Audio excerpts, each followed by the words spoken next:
Hello and welcome to Power Reflections, a proud member of the Doof Network where we reflect on Marlborough's most fetching work as it releases. I'm Ruben Morehouse. And I'm Elliot Diebold. And on this very special day, we are coming to you live in the Discord for our drumroll 100th episode. Pew Woo! pew. Bow bow bow. I thought you would do that, Elliot. But I regret not doing it now, yeah. yeah. I never thought we'd make it this far. This is awesome. Yeah. I wish we had some kind of cool music to play. Like, Well, we you just tried so vocalized it. hard and got so far. But that's a bit of a downer song for a 100th episode, but a happy version of that song. Anyway, thanks for joining us on this 100th episode journey, y'all. Isn't that fun? Yeah, it's thanks for being here. I can't believe we made it this far, and I don't know how much further we've got to go, and I kind of love that. Well, do we have another 100? Do we have 300? Do we have 10 more episodes? Nobody knows except Wildbow. But we were going to do more special stuff, but we have a lot of really special stuff planned for the end of show live event, charity live stream. So we didn't want to cannibalize that for this recording. But we are doing a Q&A, which we'll get to later. But other than that, just a chance to sit back and go, wow, 100 episodes. That's 2 years almost of episodes. Yeah. Well, I think it's about 1.5. We just keep releasing bonus stuff, which has made us get there quicker than we otherwise should have. Yep. Oh yeah, the reflecting episodes and all that Yeah. jazz. Should we get into the chapters for this week? Yeah. Let's talk about 2 very fun chapters. First up, playing a part 15-5. Verona is in the person who we're in the head of. Verona visits Guilherme in his cave, and he just delivers doom, gloom, and bad news to her. See, like I said, 2 very fun chapters. Very fun. This Very Guilherme fun. scene is just delightful. No, like he's in a real bad spot, right? Yeah, he is. There's so much care taken right at the start here to like physically describing the cave and how much like worse off the cave looks, and then it sort of quickly transitions into Verona describing Guilherme the same way. Like he, I kind of love it because it's like he's clearly like basically clinically depressed or something. Like he's in a really bad spot, but also he still interior decorates like an absolute champ to reflect that. Which just that's the fairy condition, isn't it? Yeah, it's interesting because it's not just like he's in a bad spot, but also like his personality is changing, right? And that's the scary part, is he's becoming kind of unrecognizable. That's the real scary stuff to me. Yeah, like we'll get into the last interaction Verona kind of has with him, but like he's losing himself in a lot of really upsetting ways. Yeah. The interesting thing about this first segment is this is Verona finding out that her hand injury is permanent for all intents and purposes.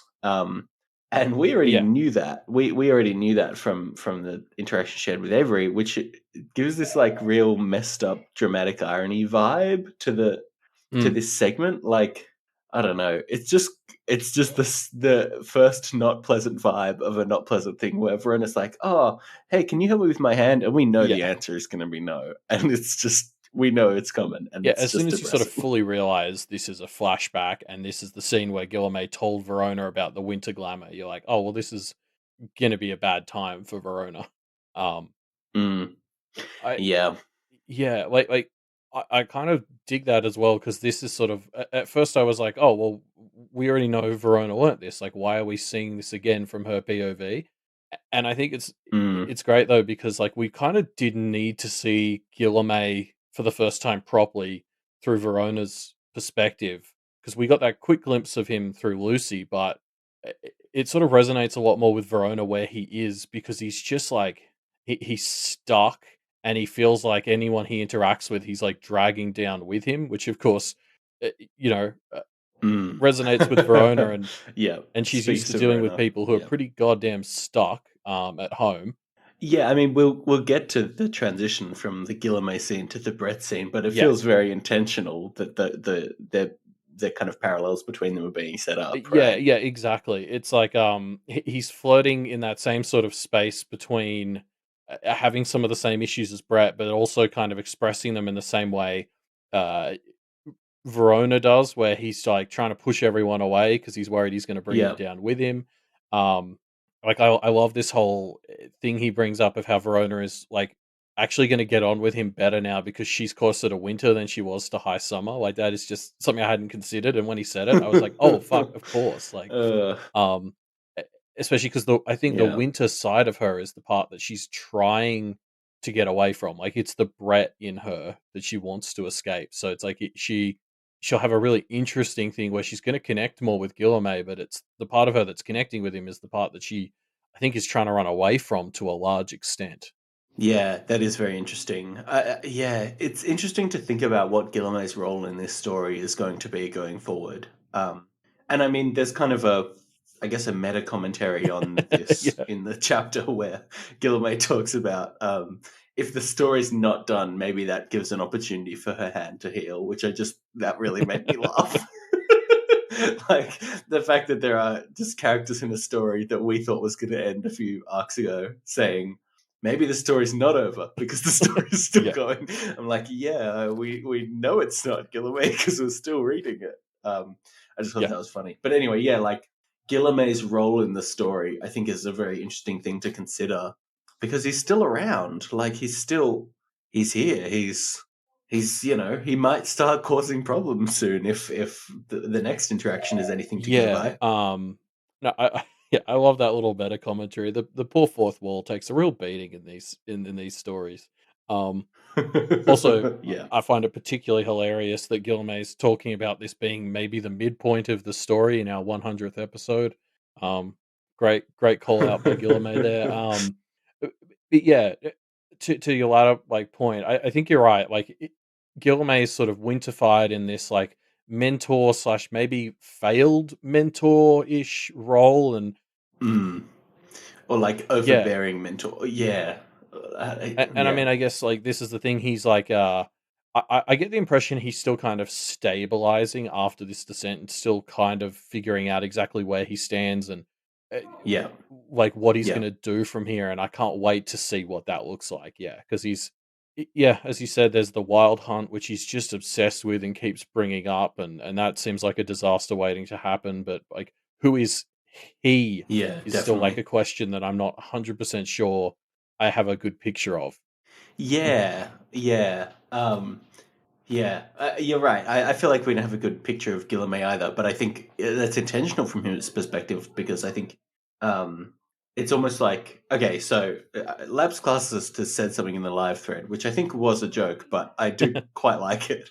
Labs Classist has said the real curse of the Winter Court is realizing you're a fictional character, which is like there are a few beats of things like that where that's kind of what it is like for Guilherme. He's trying to avoid he's almost trying to avoid his own Yeah. flanderization right now, right? Like if he can avoid giving too many details of who he is, then he won't get locked into that specific, stereotype or role or whatever. And I just think that's very fun. I wonder if Gilmay will become fully fourth wall breaking by the end of the story. I doubt it, but it would No, be I mean, pretty like funny. I would say he's kind of mourning the fact that he has just become flanderized in a way, like because the whole point of Mm, Winter, mm, like Fairy exists to find stories, be stories, make stories, and he is now stuck in his one story, and like that's why Winter is considered death to the Fairy. So he's kind of mourning himself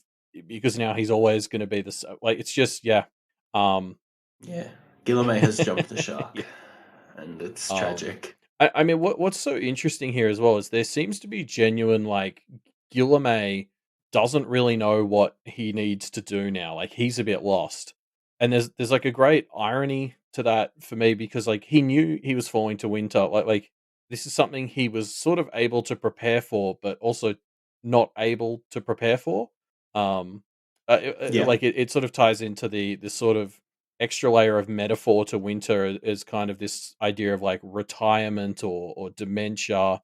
Um, like he specifically talks about how he was forgetting that he made things, which obviously ties into the whole age dementia thing. And there's a Yes. sense of retirement to the fact that now he's like if a fairy's job is to make and tell stories, he's now kind of out of that, and he's just retelling the same old shit. So I'm just so interested to see how he finds himself, because he's stuck in this position that he had all the time in the world to prepare for, but you can't really, and now he's got to figure it out. Yeah. Yeah.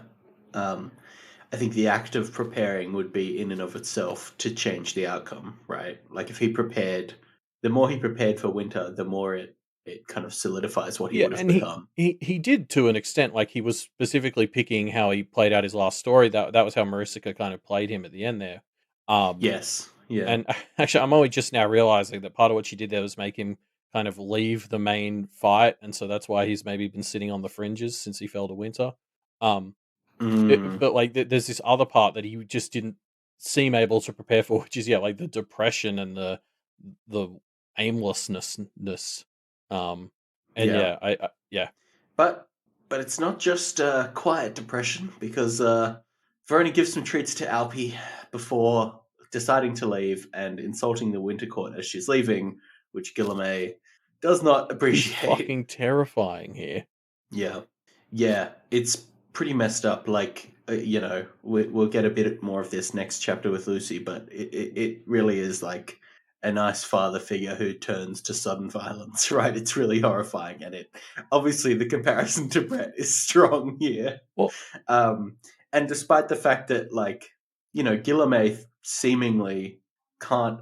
I mean, according to the oaths he's sworn, can't harm her. Like they would be able to defend themselves by calling him forsworn, but obviously it would be a pretty fucked well, situation. yeah, and like the fact that there's not even lip service paid to that idea in the story, like Verona doesn't even seem to question that. Like, I wonder if that's now reaching the point where him trying to kill her like that just counts as like same as like the hungry choir, like the whole instinct workaround that we heard a lot about at the Mm. start of the story. Like Or he's just at this point now where him killing her for insulting the Winter yeah. Court is like so core to being part of the Winter Court that it doesn't break the oaths.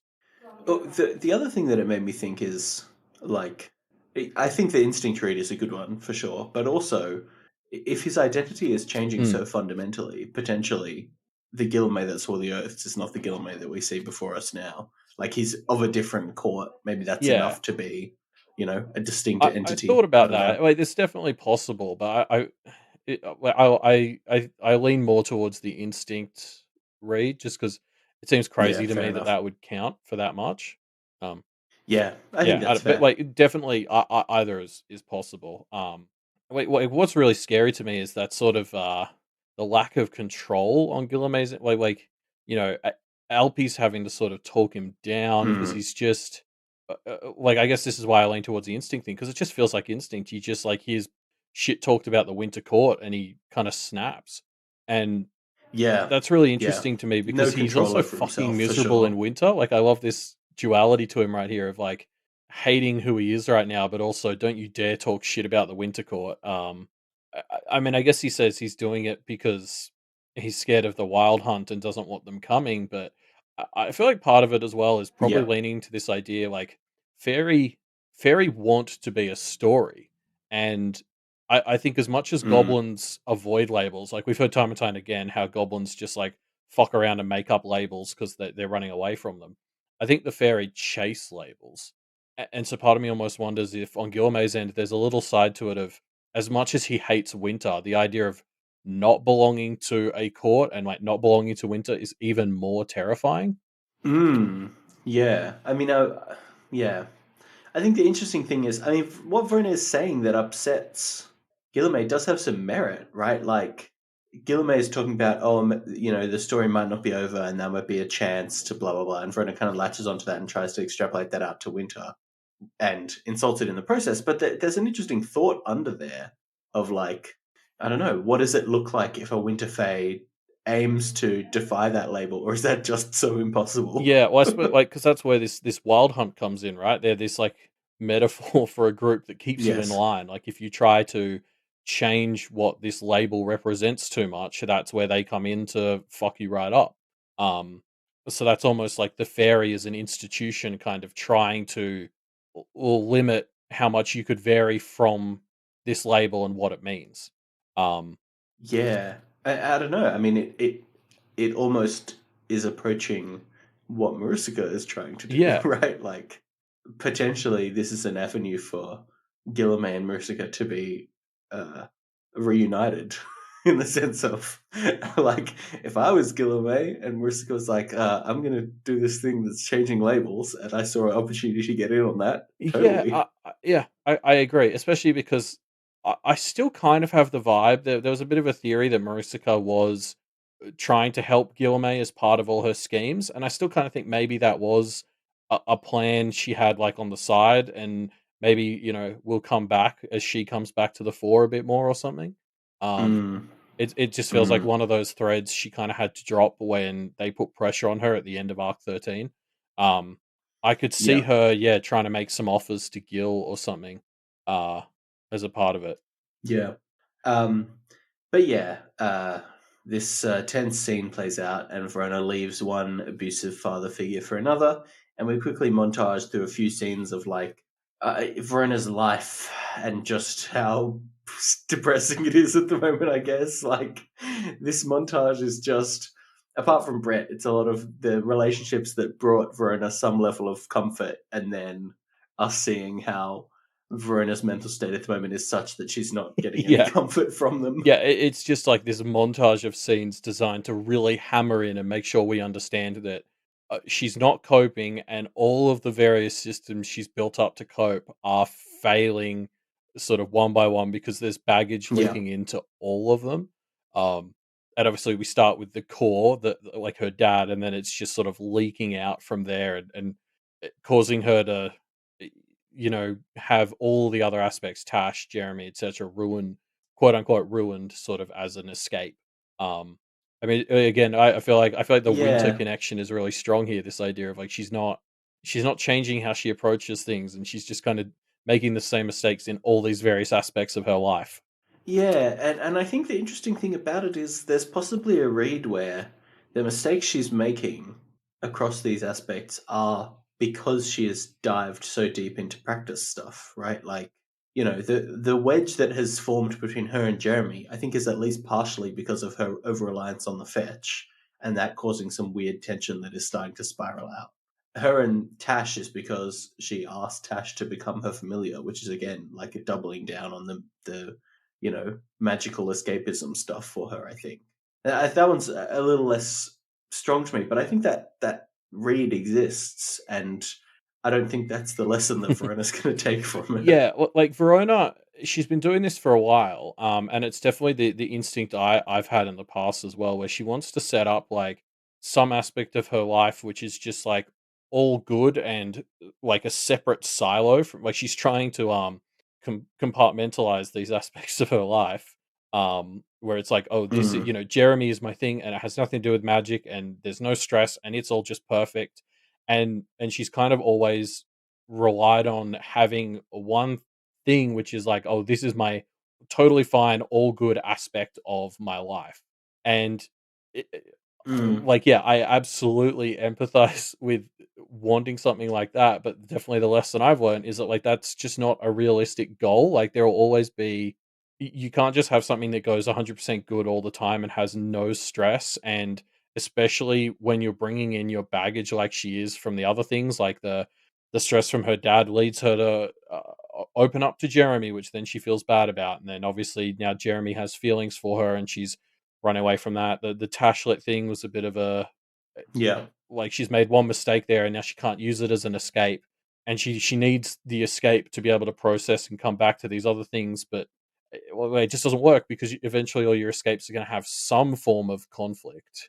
Um, so it's just, yeah, this coping mechanism she mm, has of creating escape hatches is just catching up with her, because it's not a good long term fix, and they're all now clogging up with drama. mm, yeah, yeah, yeah. I don't know. It's hard to know. It's hard to track. I think how worried we should be about Verona, but I am worried about her based on this chapter. Yeah, like I think things like exploring the Undercity and stuff were kind of healthy, but in their own way, like a band aid and a temporary fix. And the problem is all Mm, this other shit is now catching up with her, and yeah, just yes. Yeah. it's not looking good for her right now. Yeah.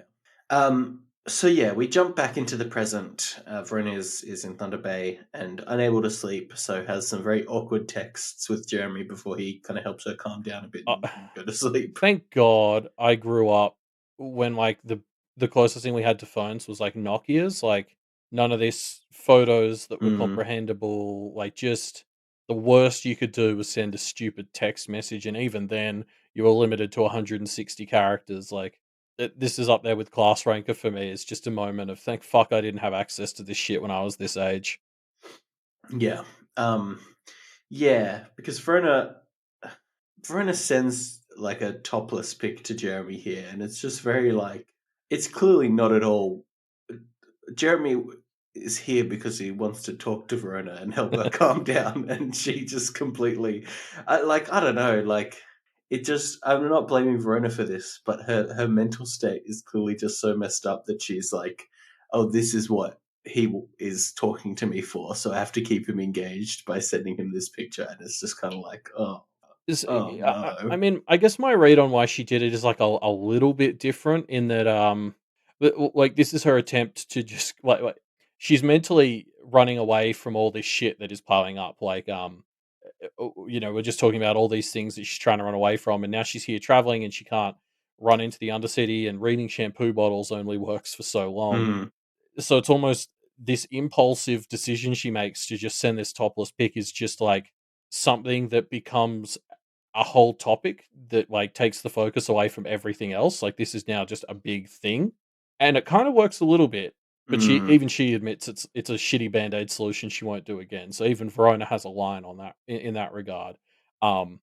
But I guess you're right. There is like this undertone of just like like by sending a physical thing like that to Jeremy, it kind of keeps the whole vibe less relationshipy and more just physical, which is I mean, mm, she actually calls it out, right? It's like a shitty way to handle that aspect of what's happening with Jeremy. yes, yeah. But yeah, so like yeah, it feels like there are two parts. There's the whole like there's a part of oh she's trying to do this to push the Jeremy stuff away from like talking about emotions, but also I think the main reason this happens is just because she's desperately looking for an outlet for like what is a topic I can talk about that isn't all this baggage I'm carrying, and uh, that expresses itself in her as just this really stupid decision that like thank fuck she did it to Jeremy and not like like just thank God Jeremy's such a good mm, person, and I think we all kind of trust him to be good and like delete these pictures as requested and stuff. yeah, to not be a shit. Yeah, yeah, uh, yeah. Uh, Verona. Oh, Yeah. Verona. Um like this is just we're talking about all this shit piling up, and this is just like if Verona is like a volcano of pressures right now, this is the little bits of lava coming out before the Mm, big eruption is kind of what it feels like. And yeah. we've seen this happen time and again with her. Um, I'm thinking of like the big fight with her dad where she got the furs in Arc 9. Like it feels like we're heading for another one of those. Mm, mm, And also, yeah. I just want to say, I want to call out. I love that this Um, happens when she's traveling. Like, I really instantly related to this idea that in some ways, when you're traveling, you're kind of more trapped because you don't have as many of the things you have at home to fall back on. Like, she can't just duck out and go to the Undercity or anything. She's missing half of her tools, and that leaves her with an inability to escape this thought spiral, which is why she's up at like 4 a.m. still like panicking. yeah. Yeah. She's cut off from her stuff, right? She's cut off Yeah. from all the shells and walls that she's been able to build up. Yeah, like I've definitely felt like this, like at friends' Yeah, sleepovers for when I was sure. like her age, or like stuff like that. Just like waking up at 4 a.m., which is what I did at home, but I had stuff to do there, and just like panicking because you sort of have nothing to do but sit there and go to a bad Yeah. place. Like, yeah, I just really liked this the way Wabo came up with a very realistic way to set up this exact scenario. Yeah. Yeah, it really is relatable for sure. Um, so yeah, Avery and Verona start preparing for some other summoning. First up is the wrongdoer Ratko. Yeah, and he's clearly a villain, wrongdoer. It's right there in the name. Yep, Um, clearly evil. yeah.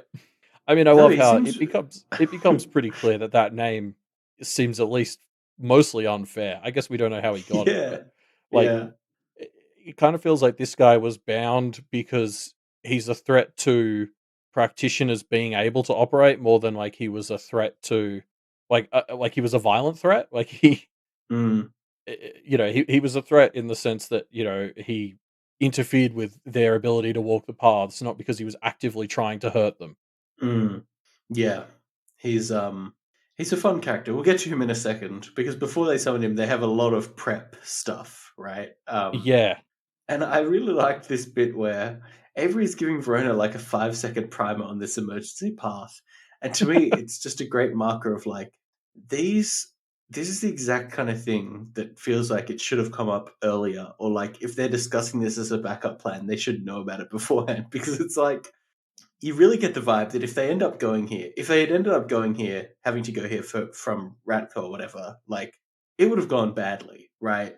They spend a solid amount of time prepping Verona, and even so, I just like my gut feel is just this needs more discussion.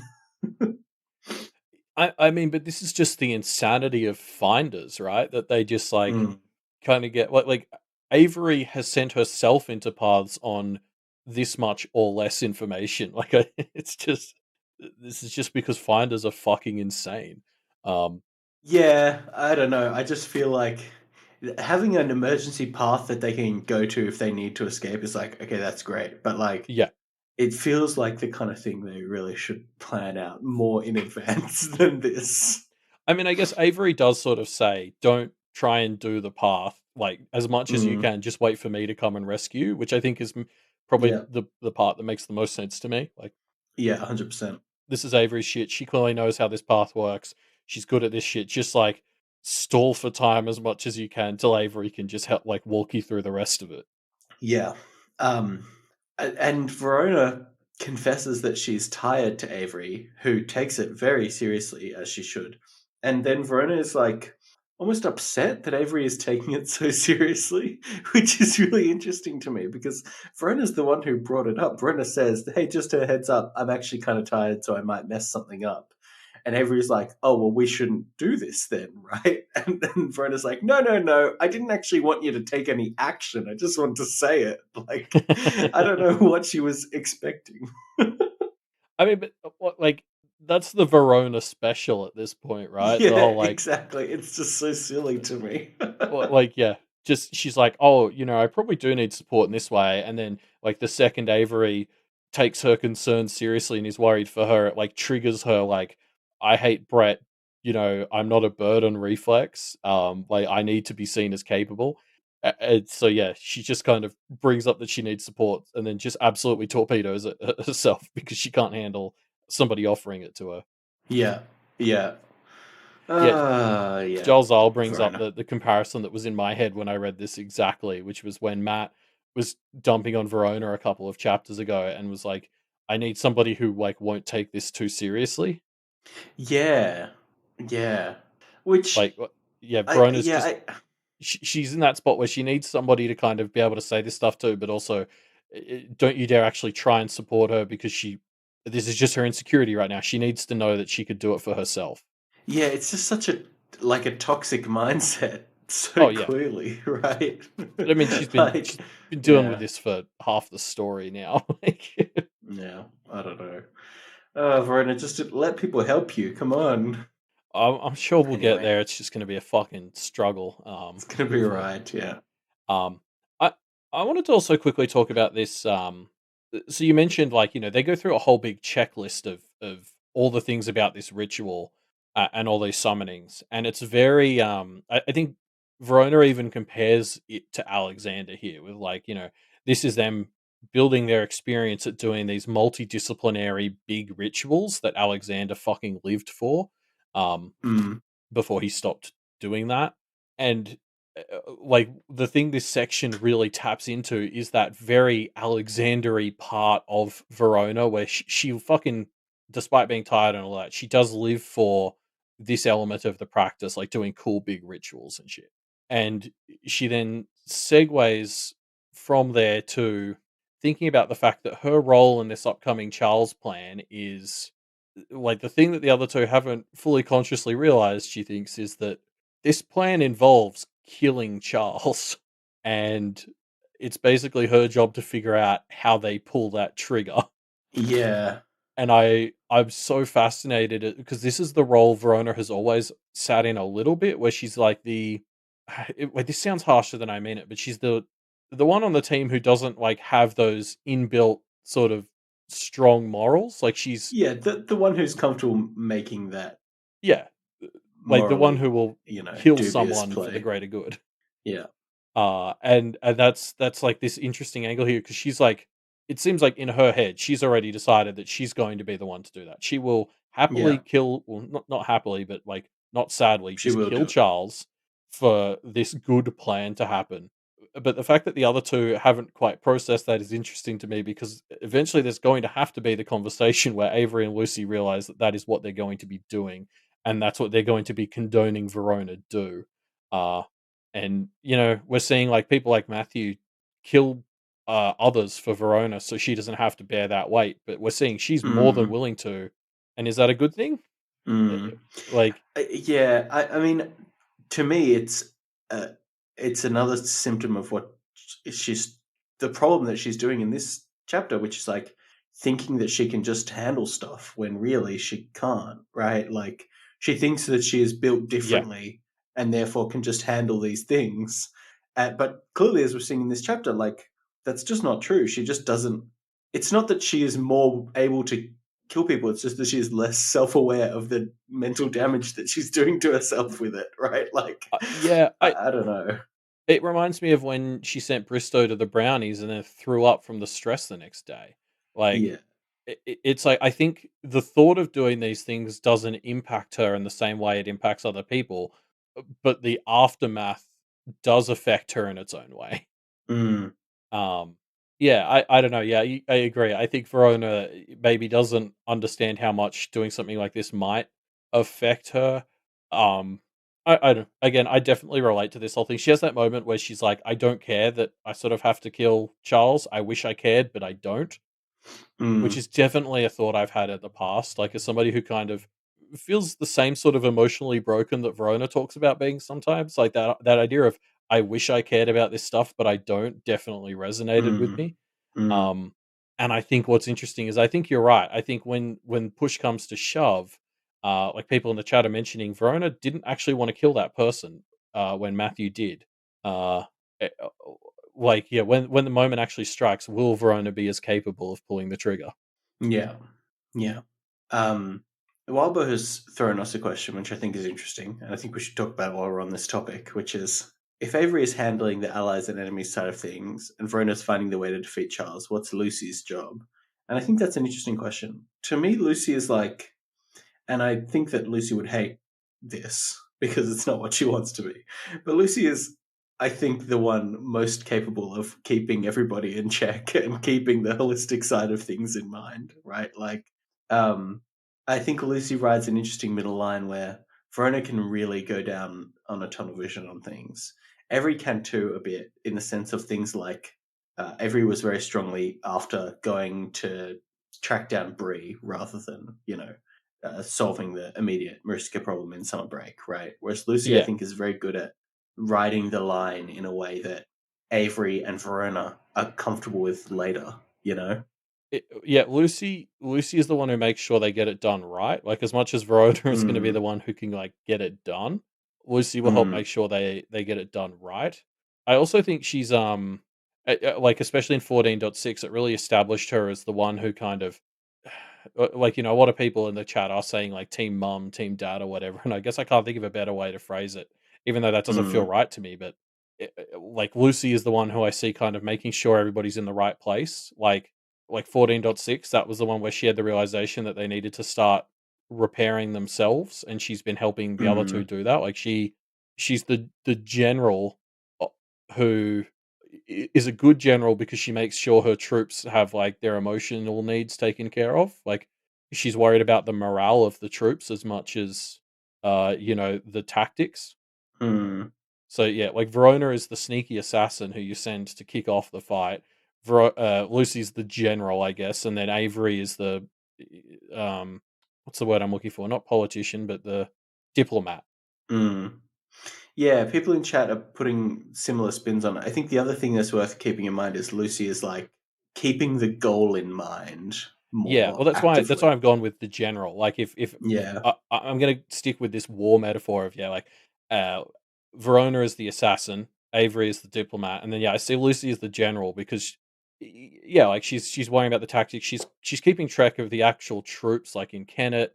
But like she's also she's a good general because she's not just like sending faceless people out to die. She's actually like in touch with the troops and taking care of them. Yeah. Yeah. But yeah. And that's the answer. um, so yeah, they summon Ratko, who immediately escapes. They attempt to chase him down and communicate with him, but he only speaks Russian. And so, And God, what a fun scene this is. yeah, a villain who you can't look at directly in my Wildbow work, insane. Um, I mean, I do love that this is yet another new take on villain you can't look at. Classic. Um, yeah, I liked the vibe of Ratko. What was the? It was like just kind of a guy who you get the sense that life has just been really unfair to him, and he's Yeah, doing his best, but he just keeps not quite getting there. well, because like the new take on this whole like villain you can't look at is that he literally gets shoved out of your view by the universe. Yeah. Um, and I love this as a way of like really showing us just this weird thing that you get with the Lost, which they're super powerful, but also incredibly kind of weak and shut on by the system. Like Mm. his power, his rule absolutely obliterates all of these expensive and well thought out protections they've laid out because his rule is so strong that it just overpowers like all the binding that they did. Yep. But this also takes the form of him just getting fucking violently thrust around the room and Yeah. uh, like he's at the whim of this thing as much as like he's not in control of it. So it's like it's not like he's this genius. He's getting flung around and like violently hurt by this ability as much as it's fucking up all of their stuff. Um, and that's just the Lost experience to a T. I feel like he's got this incredibly strong thing, but it hurts him as much as it could help him. Yeah. Yeah. Um, what an interesting character. I love the translation thing because the fact that Verona pulls out her phone to translate Yeah, with him is just so like one, it's very fun, but two, it's like it's very perfect. We were talking about this a bit when we were talking about Florin. Like it's such a practical solution that it feels like a traditional practitioner would never come up with because it's too technology, it's too practical and useful. Like yeah. I don't know, it's very Verona and very fun in a great way. Yeah, it's continuing to lead into this idea we seem to be exploring more in this part of the story, which is the way others get left behind out of innocent things. Yeah.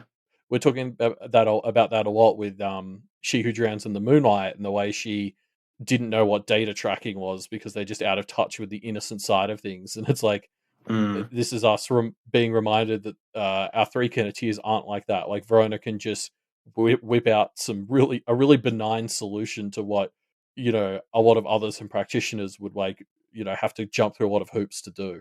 Mm. Um, Yeah. and in fact, just the thing that he can't even speak English, like I really liked that as a like.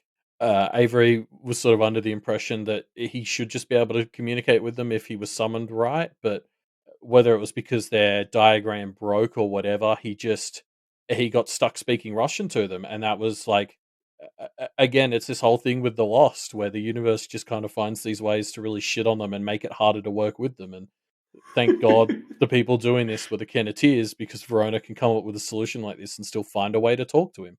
Yeah. Yeah, yeah. I loved it. I loved this interaction. I loved Ratko. I thought He would be a great addition to their team. Yeah, it's a shame that uh, uh, they can't keep him around, but also, God, like I get it. Like, what a fucking Oh yeah, he would be a nightmare for sure. But how well, fun would he be? because the other thing we get the detail that he avoids like sight, capital S sight as well, which means Mm. like you know, fucking. So Avery kind of demonstrates it with Snowdrop sight, which lets her see like around corners a bit and stuff. He gets fucking like yeeted around those extra corners. Someone like Miss who can sort of see all this extra detail. Like the more people you have around with crazy sight, the more he's going to get flung around. Like this dude, I hope he Yes. enjoys hermit life because he fucking needs to do it. Yeah, yeah, but Thea. We're jumping ahead here, but Thea does spot one of Sootsleeve's spies here. So I don't know, Ratko. Maybe yes, it possibly would have been to his own detriment, but he might have gotten the job done. Yeah, I don't know. I guess, well, we don't know. They let him go, right? Yeah, So I don't know. I can't help but think that was the right call. I think he's just a yeah, hazard to probably was the right himself and to call. others. Um, so yeah, next up they summon Soot Sleeves, who quickly becomes the best character in the story. I mean, let's not beat around the bush here. Soot Sleeves is awesome, and I think it would be great if Soot Sleeves becomes the main character, and we'll see when we get that Soot Sleeves interlude that we all want. Yeah, honestly, fuck all this Carmine stuff. Fuck Kennet. Fuck Thunder Bay. Let's get this kingdom established somewhere and just join the kingdom. This is the place they need to belong and protect. Yep. Fuck Kennet. The council becomes the council of Soot Sleeves' kingdom. No, they can't join Soot Sleeves' kingdom because they're too competent, and that is a no-go if you join Soot Sleeves. I love that Uh, quote about how she's actually just real shit. yeah, let me read out the quote. Avery says, Soot Sleeves never won a war in her crusade across the dreaming. Her soldiers are cowards and weaklings, and she is not a good tactician. Which is just like so fucking good. Because like she's clearly that kind of like fierce and proud, and her soldiers are loyal and she's loyal to them and they're all nice, but they are all just shit. And I think Yeah. that's just wonderful. Yeah, it's such a great vibe because she comes out fucking playing the part, acting like the hottest shit, and it's Yep. just very quickly Avery's like, she's really not though. Um, And that's why it's so lovable. That's why Soot yeah, Sleeves is so perfect. I know this kind of like unkempt arrogance is actually endearing when you know that she's just a useless piece of shit. Yeah. Um, like this moment where she's waiting to jump out the window in her car, and they're just all sitting there awkwardly for like a full minute, waiting for a gap where she can jump out the window. It's just Yeah. she's just an idiot, and I'm all for it. Yeah, yeah, it's delightful. And yeah, I mean, as Jalzal points out, Soot Sleeves knows that she's a bad leader. Like she says, oh, my subjects are loyal to me despite the fact that I'm a bad tactician. I can't remember the exact quote, but something like that. And it's just so, she's just so lovable. Yeah, I'm all for her. I can't wait to see like, and she's just the fact that they've pitted her against Thea is just like it's just fucking wild because she's literally a like fantasy kingdom other, Yes. and that's like Thea's whole deal. So like just obviously where this chapter leads off, I'm just like I can't wait to see how Soot Sleeves plays off Thea because there's no way that Hmm. that isn't a thing. Yeah, I agree. Um, yeah. So they also summon the song with the car attached and the tearaway kid, who both are pretty wonderful. This car is so weird. Yeah, the song with the car is really weird. Yeah, I don't know. Like, God, I fucking love others. I'm just so happy that we're meeting a new batch of others who are hopefully going to become, Avery's lieutenants or whatever. Like, I mean, the Yeah. tearaway kid is like, yeah, I'll help you out for a bit, and then I'm gonna go back to my own thing, which is like, yes, totally. Yeah, Oh, just it's what a just great gang. yeah, like it's just Lost in particular. I think I talked about this last week, but the way Lost kind of as a category by design fuck with the expectations and the rules just means like this is so fun. Like if this was an army of any other kind of other, it would still be good, but Lost just elevate it by getting to be fucking weird. Like the other is the song. not the car or the people. It's just it's so weird, and I love it. And yeah, like the tearaway kid is perhaps even weirder because he's wearing like a shitty angel outfit, and then when they let the binding go, he just goes like full on biblical angel, and it's fucking this intense moment out of nowhere. Yeah, which again is like, I mean, that's the thing that's great about these others is like they're so specific, but they also, you can see that they clearly can be really powerful if you play to their strengths. Yeah, but and yeah, like this is the whole thing with the Lost, right? They're so incredibly powerful, but also kind of weirdly weak. Mm, They're so situationally dependent, I suppose. yeah, And I mean, this is like this is something that I think is really interesting about like Avery's plan to summon a bunch of Lost to be spies. Is it's like it's such a wild plan because there are just so many ways they can all go wrong, but when they work, yeah, they're fucking brilliant. So it's like, yeah, can she get that good case scenario because that's a very strong one, but like I just can't help but worry because there's so many ways they can all fuck up, and because they're lost, they kind of instantly trace back to her. yeah, yeah, true. So Who else would have them? Yeah. yeah, I suppose it kind of counts on people's ability to realize they're lost. I feel like they probably would, um, if they kind of know anything about what's up with her and stuff. So I just love them as a concept because it feels like any involvement of Lost in something like this, they're inherently a Hail Mary play. Hmm. Yeah, yeah. I like the Tearaway Kid though. I mean, like, Oh yeah, he seems like very fun and also just kind of chill. Like that's the thing about all of these Lost. They're all kind of consistently very chill, right? yeah. They don't. None of them feel that like stuck up. Even fucking Soot Sleeves is like the closest we've seen to a real stuck up other, but that was like Yeah. almost tongue in That's part cheek of on her her behalf. thing. Yeah, exactly. Like she's very self aware about it. Yeah. Um so Um, oh, yeah.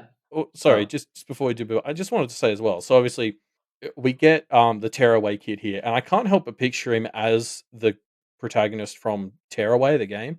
Um, but so his whole thing, he was dressed up as like a goofy, like modern angel thing, and then obviously he fucking goes like full crazy infinity times infinity when he reveals his true form as an like a biblical angel.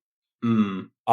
But what jumped out to me as well is I was like, "Oh shit! So there are angels in this world." Like I'd wondered because we met a demon a couple of arcs ago, Mm. or a sliver of a demon, and I was a bit like, it's kind of telling about the state of this universe that we've seen that demons are this bad thing, and everyone's like, "Oh, we've got to go fuck up a demon or whatever." And the closest we've ever seen to an angel in this world is some kid who literally glues together an angel outfit, like who's like lost from the paths. Yeah. I guess we've seen gods. I don't know what an angel would be outside of a servant of a god, right? We'll have to see. Yeah, well, yeah, like exactly that. But that's the sort of thing, right? Is like, I guess if you've got demons as like bad thing, you kind of hope there's Mm. angels on the other side doing good shit. And You would hope. the fact that really the main angel we've seen was fucking lost kind of tells you that that's where that side of the equation is at right now. Yeah. Um, so yeah, they go to head on the people they're spying on, and unfortunately, Thea has almost immediately spotted her spy. But they do get some info. She is planning to abduct a bunch of children. Oh Um, boy. yeah, I was hoping that we would get some level of Thea being chill, but that's obviously gone. And like, does Otis know about this? You would think Otis would know about this, but it seems like it's really against what Otis is all for, Yeah. right? I'm very interested to hear his take on this because he's given off that vibe of not being actively shit, especially when he Hmm. saved someone like Thea. So like hearing that Thea is doing this same shit to kids that she went through, like surely he's at least annoyed she's doing this. Yeah, I don't know. We'll have to see, right? I'm Yeah. very, yeah. I don't. I'm just disappointed in Thea, and I'm disappointed in Otis, and I really was expecting better of them, and they're really disappointing me right now. Yeah. I'm going to give Otis the benefit of the doubt until we hear his opinion on what she's doing, because he's Mm, given me just enough of a vibe of not being actively terrible that I'm willing to hear him out. But like, he's going to have to make a mm, pretty good case for being against this. Like, I kind of get the vibe that he's just passively good, so he's kind of let her do this, which kind of means yeah, he's shit. yeah. We'll have to see. It's possible that he doesn't know. I don't know. We'll have to I see. hope I hope he doesn't, but I don't. That's not where my money's going. Mm. Um, so yeah, that's the end of 15.5. It ends with obviously set up for a conflict that we're about to see. Speaking of, let's get into 15.6. um, so yeah, this chapter begins with Lucy doing yard work, but really where it begins is Lucy in a flashback where Lucy is flashing back to John's, funeral slash burial slash lack Lack of, thereof. yeah. Yeah. Um, and yeah, this start is very much setting the stage for the chapter, which is all about Lucy not doing okay and her being haunted by these kind of lost father figures, and yeah, just like our protagonists aren't doing so hot. Yeah, continuing the theme of Avery maybe being the okay one, because yeah, we just had that whole first half of last chapter was dedicated to showing us how Verona is really drowning as all of her uh coping mechanisms of like falling apart. And now we jump to Lucy, who's kind of got the same but an opposite problem, where she's just got this ever growing list of bad shit in her past weighing her down. Like, just yeah, this ever growing list of father figures who for one reason or another, can no longer fulfill that role. Mm. Yeah, and just we're getting flashes of that throughout the whole chapter, and Lucy is kind of recognizing that it's fucking with her very heavily. uh, yeah. Yeah. Um, I can't wait to see where she sort of goes with this, because it's a different problem to what Verona has, but very similar too. Mm, Uh, we should also give some credit again. Mia continues to just be really cool. mm, Like, she gives this kind of speech to Lucy about how, hey, I want to keep hanging out with you because you seem to just be really cool, and like you're going places because you're, a very good and like, hardworking person. Like, just what a mm. fucking nice thing to say to someone. Yeah, and you can tell this Lucy really appreciates this, Yeah. as you would. I mean, like, for me, it more than makes up for the fact that me as parents have a couple of moments where you're a bit like, oh, like, Ooh, yeah, you kind of cornered it a bit there. yeah. I think Mia's But mum has what is the worst one, and then Mia's dad quickly steps in and is like, "Oh, abort, yeah, redirect." and the whole uh, premise of like them kind of putting her to work when she comes over and paying her, like, there's some real, like, mm. there's a real bad Let's look to not some dive of into it. it too much. Yeah, Yeah, like, Lucy's kind of giving them the benefit of the doubt here or whatever, and like Mia is kind of cool enough to yeah. let us push that to the background, I guess. I don't know. Mm, We'll talk more about like Lucy and her response to all this in a bit, I think. mm. Yeah. So Rook comes by and gives Lucy a task, which she somewhat morally objects to, and they just discuss the morals of what they are doing here, basically. Yeah, and this segment was very conflicting for me, because on the one hand I was like, "Oh fuck yeah, more Marlen, like hell's yes," but also, oh god, like this is bad. Like, Marlen is a baddie. Yeah, yeah. I want to touch on. I mean, one, Lucy's great because anytime, like, I, I can totally imagine Verona and Avery in this situation, and they would just kind of go along with the plan, right, without really questioning it too much. But Lucy is just so like, no, let's make sure we're not doing anything dodgy, and it sounds like we're potentially doing something dodgy, and I just love it. Like, Lucy, you're just so great. Yeah, I think I could see modern Avery pushing back a little bit, but you're right. It's definitely the Lucy special of like, I mean, she's even challenging Rook on how they're using bridge, which I think is totally fair, because Rook talks a lot about how Basil's a piece of shit and how it's just temporary and blah blah blah. But I think if you're going to be doing this stuff, you've got to at least be doing the stuff that Lucy's doing, which is admitting that Yes. what they're doing is That we shitty. are, yeah, that we are at least towing the line, if not Yeah, some slightly crossing it for the greater good. like, yeah, even if it's necessary, somewhat Yes. justified, whatever, I think you've at least got to feel shitty about doing it. Mm-hmm.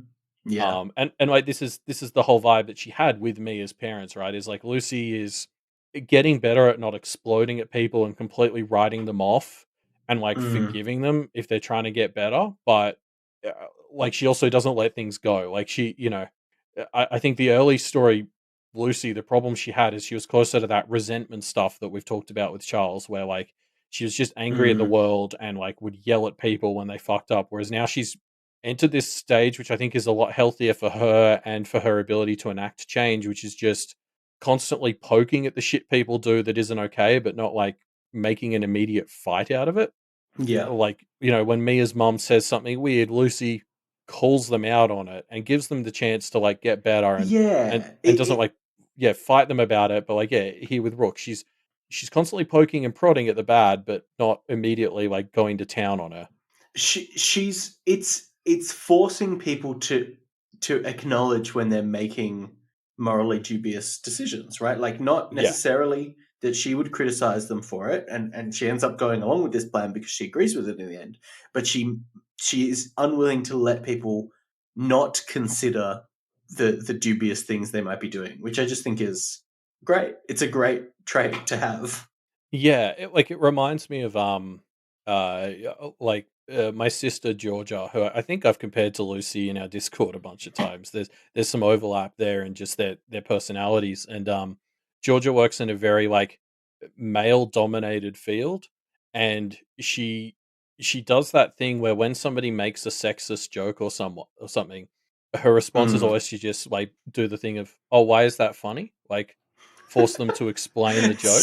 So fucking good. Yeah, which I think she got from Reddit, but just like hearing the stories of when she's pulled this off on people and just like had a boss make a sexist joke and her just like sort of turn around and be like, "Oh, can you explain to me why this is funny?"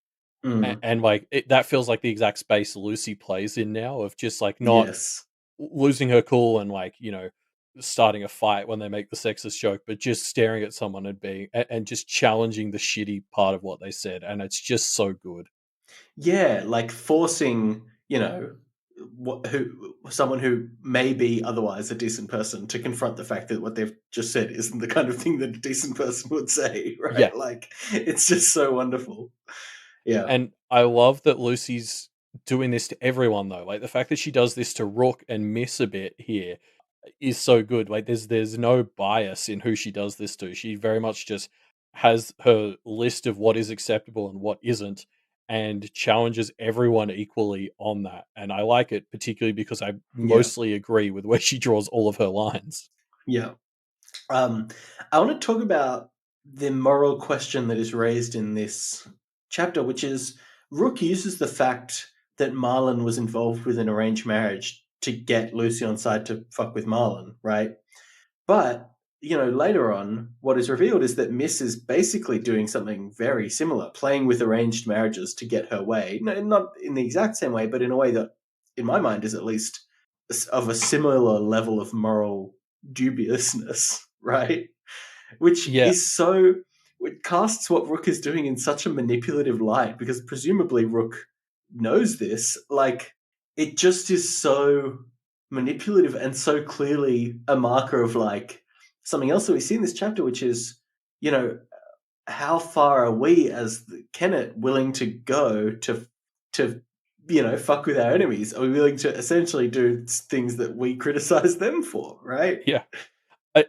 I love this pick. I hadn't made that connection, and like when I read this in your notes, I was like, "Oh, that's so fucking good." Like you're right. Miss kind of openly admits to playing along the same lines, and I mean, this is the whole thing Mm, with Rook in particular, but more and more Miss to an extent where they're like they hate on practitioners and their culture, but they have shown a number of times that they're willing to cross the same lines for their own cause.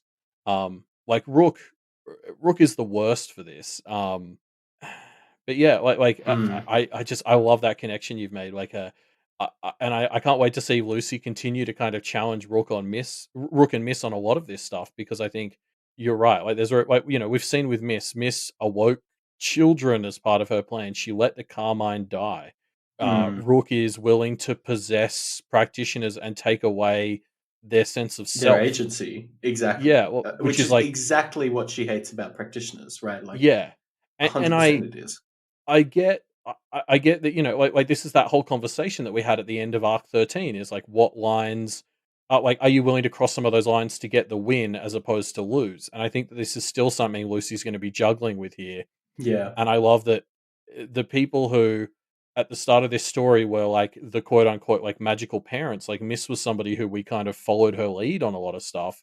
As Mm. the Kennetiers are growing, we're getting room to sort of challenge that. And yeah, seeing Rook and Miss maybe have to accept Lucy's input on some of these plans is going to be super interesting. Is like Lucy calls to question when we should cross these lines. Yeah.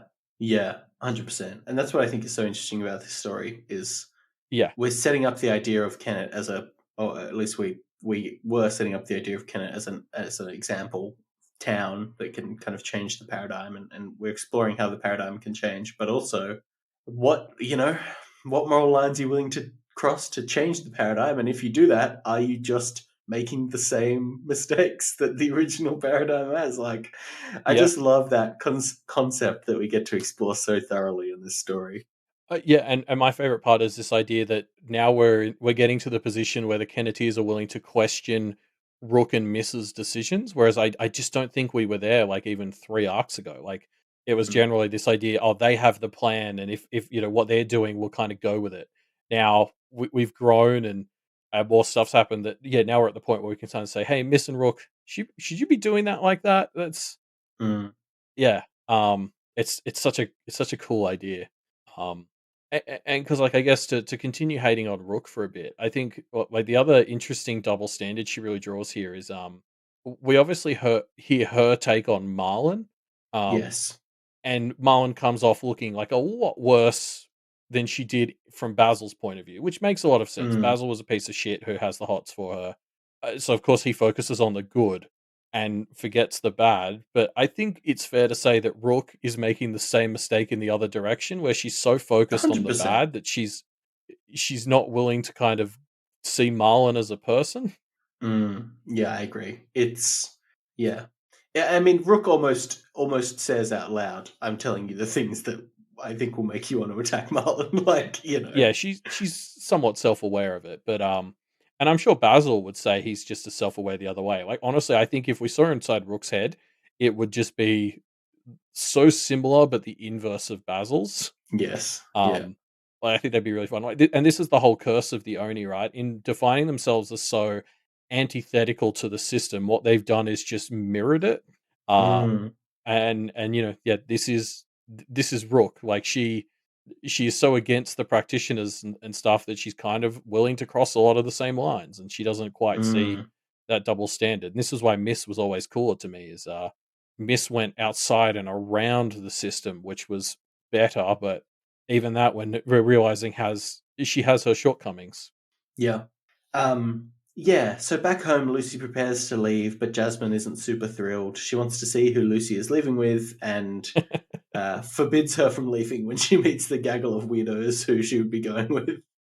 Uh, uh, I mean, this is just a great moment of. We've had so many times where Jasmine has flirted with like her good mumness overriding Lucy's ability to be in the practice, and I think this might be one of the first times where that really, really happens. Like Jasmine just comes out Mm, is an objectively good mother, and what that mm, means is Lucy can't do practice shit. yeah. Yeah, because I'm with Jasmine. Like, I mean, She's right, like from her perspective. yes, Like, she's right. yeah, From her perspective, she's 100% right because that car is full of a bunch of monsters, like capital M monsters. They're nice. Some yeah, of them are nice, but they're monsters, right? Like, I don't know. I yeah. just think it's very funny because we're definitely in Lucy's head, feeling the frustration of this. When you take a step back, yeah, Jasmine is right. Yeah, and this has long been the thing with Jasmine when she's had these moments of almost overcoming the practice like this, where it's Yeah. always a bit like, well, I mean, Jasmine, Lucy's like, "Oh, you don't have to worry about me," and it's kind of like, well, actually, she kind of does, yeah. Yeah, yeah. Um, I mean, part of me wants to like, yeah, nah, the whole like the car is full of monsters because also like reducing them to monsters who give people heebie-jeebies is a little bit the It problem. is reductionist, of Yeah, course, but I don't know. yeah. I mean, like this is the whole thing. Like the practice limits Lucy's ability to communicate why they're not actually a problem. Yeah. Um, yeah, but no, like you just can't argue with Jazz coming out, finding out Lucy's going to be traveling with a bunch of sketchy people. She admits she doesn't really like some of them, a- and she won't say what she's doing clearly. I Like it's so know. obviously a like no. Yeah, 100%. Um, uh, Ah, but then well, Lucy sorry. uses. Oh, Before we go there, the other little detail we do get here, they say that Doe's heading out to Thunder Bay, mm, which that's fun. I can't wait to see what the plan is there. mm, yeah. Who knows? Like, because To shoot Thea in the head is maybe the plan. well, she must be going to back up Avery. I just wonder exactly what that looks like, what deal Avery will Mm, be able to cut for her, so yeah, the legendaries or whatever the fuck don't just like immediately bind her. yeah, Yeah, it's going to be a really fun little subplot seeing Doe back Avery up in Thunder Bay. yeah. Um, Lucy uses magic to get around her mother's care and concern before jumping in a magical car with a bunch of magical monsters. Um, I do want to call out Nintine in the chat is trying to say that Bracken's technically not a monster, just an asshole, which I guess is Just a fair distinction. a magically, you know, infused asshole. Slightly Well, magically infused, I guess. I mean, this is the thing with the Undercity people. Like, we don't quite Yeah. understand. Like, are they other Yeah, what or are they just exactly are they? humans who aren't bound to the seal? Mm. Like, like the interesting idea for some of the Undercity people is that they're not necessarily other. They're just people who aren't inherently bound to the seal. And maybe that's fucking Liz and Charles's whole thing is they just want to create people who aren't bound to the seal. Mm. Which is like, yeah, if there are humans around with no concept of innocence, that sort of inherently weakens the seal, and maybe that's just the whole idea. Mm. Yeah. Yeah. Yeah. Maybe. That I can see that. It's hard to it's hard to pin it down, but I wonder if it needs to be pinned down or if it just can be, you know, Yeah, vague. yeah, I don't know. I think the whole point that they're not like explicitly other and kind of not really human in the traditional sense, like leans in that sort of direction. And Yeah. no, Felix, I don't mean not protected by the seal. I mean they aren't protected by the seal, but like the whole point here is to go around fighting the seal, I guess. Mm. Um, so yeah, let's talk about Monty.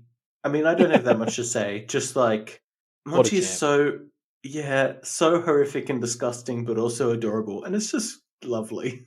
Again, love Monty. I Yeah, he's just I love this whole vibe Lucy has with him where like, he gives her the heebie-jeebies that her mum was talking about. And she has this moment where she feels really bad that she's rushing out of the car to get away from him because she knows it's not his fault that he is how he is, but also Yeah, he's just horrible to be around. yeah, exactly. Um It's it's not such a his fault, great but it is still true. Yeah, it's such a great distillment of like the whole concept of being other, right? Like she knows he's a nice guy and she quite likes his personality. She just can't stand to be around him because he's just so fucking creepy. And like that is just the ultimate endpoint of being an other in a way is uh, or like something about his existence just kind of pushes her away despite the fact she doesn't really want to. Um yeah, I don't know. I love that she goes out of her way to continuously validate him. Like she's constantly correcting people to add gentlemanly to the horrifying descriptions of what he is, and he clearly really appreciates that. Yeah, yeah, it's very nice. Um, But so they arrive at where Marlene is going to be going past, and Lucy weaves a high summer trap to ensnare Marlin.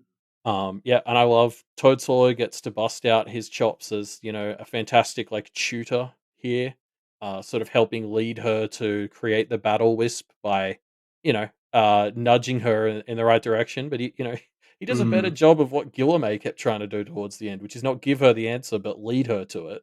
yeah, He's a very good teacher. He is. Toady is the new Guilherme for sure. In Well, fact, so hold this on. Let's not conversation, yeah. let's not go around saying people are a potential father figure for Lucy. That's not fair. Don't put Toad Swallow through that. Sure. Yeah, then he'll die, obviously. We don't want that. So but no, but like again, the mirror between Toad and Guilherme, like this conversation that they have about the strengths of different glamour is very similar to what we had with Verona at the start of last chapter, right? Like talking Yeah. about the different courts. So much so, like we're getting so many beats of court differences that I think this is possibly setting up for more stuff between Gil and Marcy and whoever that plays into Marisica's desire to evade the court system. I think it's getting more definition of the strengths and weaknesses of the courts and how that impacts their practice. I think will almost certainly play into to where this story goes with Gil and Marcy, I suppose. Yeah, like I agree. The story is definitely taking some time this week to make sure we're getting like re-familiar with the differences in how the courts function, which is presumably leading somewhere. Especially like the Kennetys are about to run out of their summer glamour. Like Guilherme gives Verona sort of a last round, which will be like 3 or 4 days or so. Mm. So it is a bit like, they're going to have to start using a very different, scarier form of glamour, because they're not going to have access to their old sources anymore. Like I can't wait to see all the ways these court definitions are going to play into the future of the story, because it feels like Walbo's prepping us to have to deal with them soon. Yeah. I just love as well this vibe that Lucy gives off as she's setting up this trap, right? Like just the like righteous paladin vibes that she gives off are so wonderful. I love it. Um, Now, Ruben, in case this isn't for me, but if there were people listening who don't know what you mean by paladin vibes, you should probably explain. Just like a righteous crusader, you know what I Okay, mean? Like, I do now. Yes. yeah. So, I Got to yeah, play more D&D, Elliot. Come on. yeah. Or I like One any day. RPGs, I feel like. Yeah, I have not played any. Okay, so like just like a kind of yeah. Okay, I feel like I'm getting it. Um, Yeah, this really speaks to our audience. Wubbo has pointed out that we need to clarify what a paladin is, but not what flanderization is. yeah, We but watch a lot of TV, Wubbo, I guess. Flanderization's. Well, I would have said It's it's more well common known as a parlance. concept, but I maybe mean, that's it's not. definitely not, Elliot. It's Oh, definitely okay. um, yeah. Sorry, just going back to Toad Swallow for a bit. Wait, sorry. Let's clarify what flanderization is because Okay. it's not as ubiquitous as we might think it is. Flanderization, named after Ned Flanders, is the concept of in a TV show, especially a long running TV show, side characters that have like a shtick, will become naturally over time more and more about that shtick, right? So, Yeah. early Ned Flanders in the early, I haven't seen that much Simpsons, but early Simpsons, Ned Flanders was still a character who had some quirks, and he would say like "Hi diddly ho neighborinos," but that wasn't his whole thing. Whereas late Flanders is that's so much what he's about. Yeah. Yeah, exactly. Like I can think of it happening in a bunch of sitcoms in particular, feel the most Yeah. beholden to it. But yeah, just the idea that character just sort of devolves into becoming one or two jokes, and they're just only those jokes after a while. Mm. There's some great links being posted in the chat for a more coherent explanation, I suppose. Yeah, including Um, an image of a character becoming Flanderized, which I think is wonderful. yeah. Um, but sorry to jump back a bit again, just to touch on Toad Swallow. I know Toad Swallow wants to do his whole business thing, and he mentions that he's doing some shit with his, bay behind the scenes or whatever. But seeing him again in this role of teaching Lucy, I want him to be a teacher at the end of this story. Like, Hmm. I hope he pivots in his career choice, gives up on his market, or lets someone else do the market. But like, I want him to be like a head teacher at the DCI, which they'll open in Kennet at the end of the story or something. Is that the Dead Carmine Institute? It is actually. I Yeah, can't believe you got cool. that in one. Um, yeah, I do think though the market has like will have that vibe. Like the role that Toady wants to play in the market is walking around, like offering advice to people. Like Uncle Toady, right? Like that's the vibe that he's going for with the market for sure. Yeah. I So just I hope think that there's while he's overlap. at the very least, while he's, like, pulling the strings on this market while not being the figurehead, I hope he's also tutoring, like, to keep himself busy, I Mm. guess. Yeah, I just don't wanna yeah, see him leave this part of himself completely unused because he's so good at it. yes, he is very good at it. Yeah, he's very good at giving just enough information that you can connect the dots without, telling you. Yeah. And we actually saw him give a mini lecture to a bunch of students when we were at the Blue Heron Institute, and he's really good at it. Like, I just Mm. please don't yeah, please don't give this up, Toad Swallow. Yeah. Um, so yeah, they finish preparing. So the gang are just kind of nervously waiting for Marlon, and Lucy just takes this opportunity to chit chat with each of the people that's come along a little bit. Yeah, she's getting real sick of deadlines, which is very fair. So she distracts herself by catching up with everybody in this. Can we again just call out this fucking weird ass ragtag crew we've put together today? Like Yeah, I know. Rook, It's the real C team, isn't it? Rook gave her no fucking heads up too. That's the thing that I love about this. Rook was like, "Oh, Toad Swallow and some of the others, I guess, will be there, like pick you up," and it's just fucking like, yeah, Doe, Reggie, Bracken, like what a fucking crew. I love this Yeah, story apart so from much. Toady, it's really all yeah, the non-cores. None of the first names that would have popped into my head. Like if you'd asked me to make a list of the 10 people who would have been in this car, Toadswallow is the only one who would have been on the list. But even Toadswallow, like Toadswallow has so clearly been like in the background recently that like I Yeah. wouldn't have picked Toady because he's taken such a back seat. Like this is not the kind of thing I would have expected him to do. Yeah. Yeah, that's fair. And I mean, a lot of Yeah. people are talking about scraping the bottom of the barrel. I actually think a lot of these people are quite powerful and stuff. It's just Yeah, it's not that they're yeah. They're not they're not the bad shit choices. team. They're just Yeah. weird choices. Yeah, yeah. Just not the ones I think of, which, is yeah, just saying something. Yeah. But yeah. Obviously, yeah, sorry, to touch on what I'm easily impressed is saying in the chat, yes, the only person who's the bottom of the barrel in this team is Lucy, obviously. Mm. Ouch.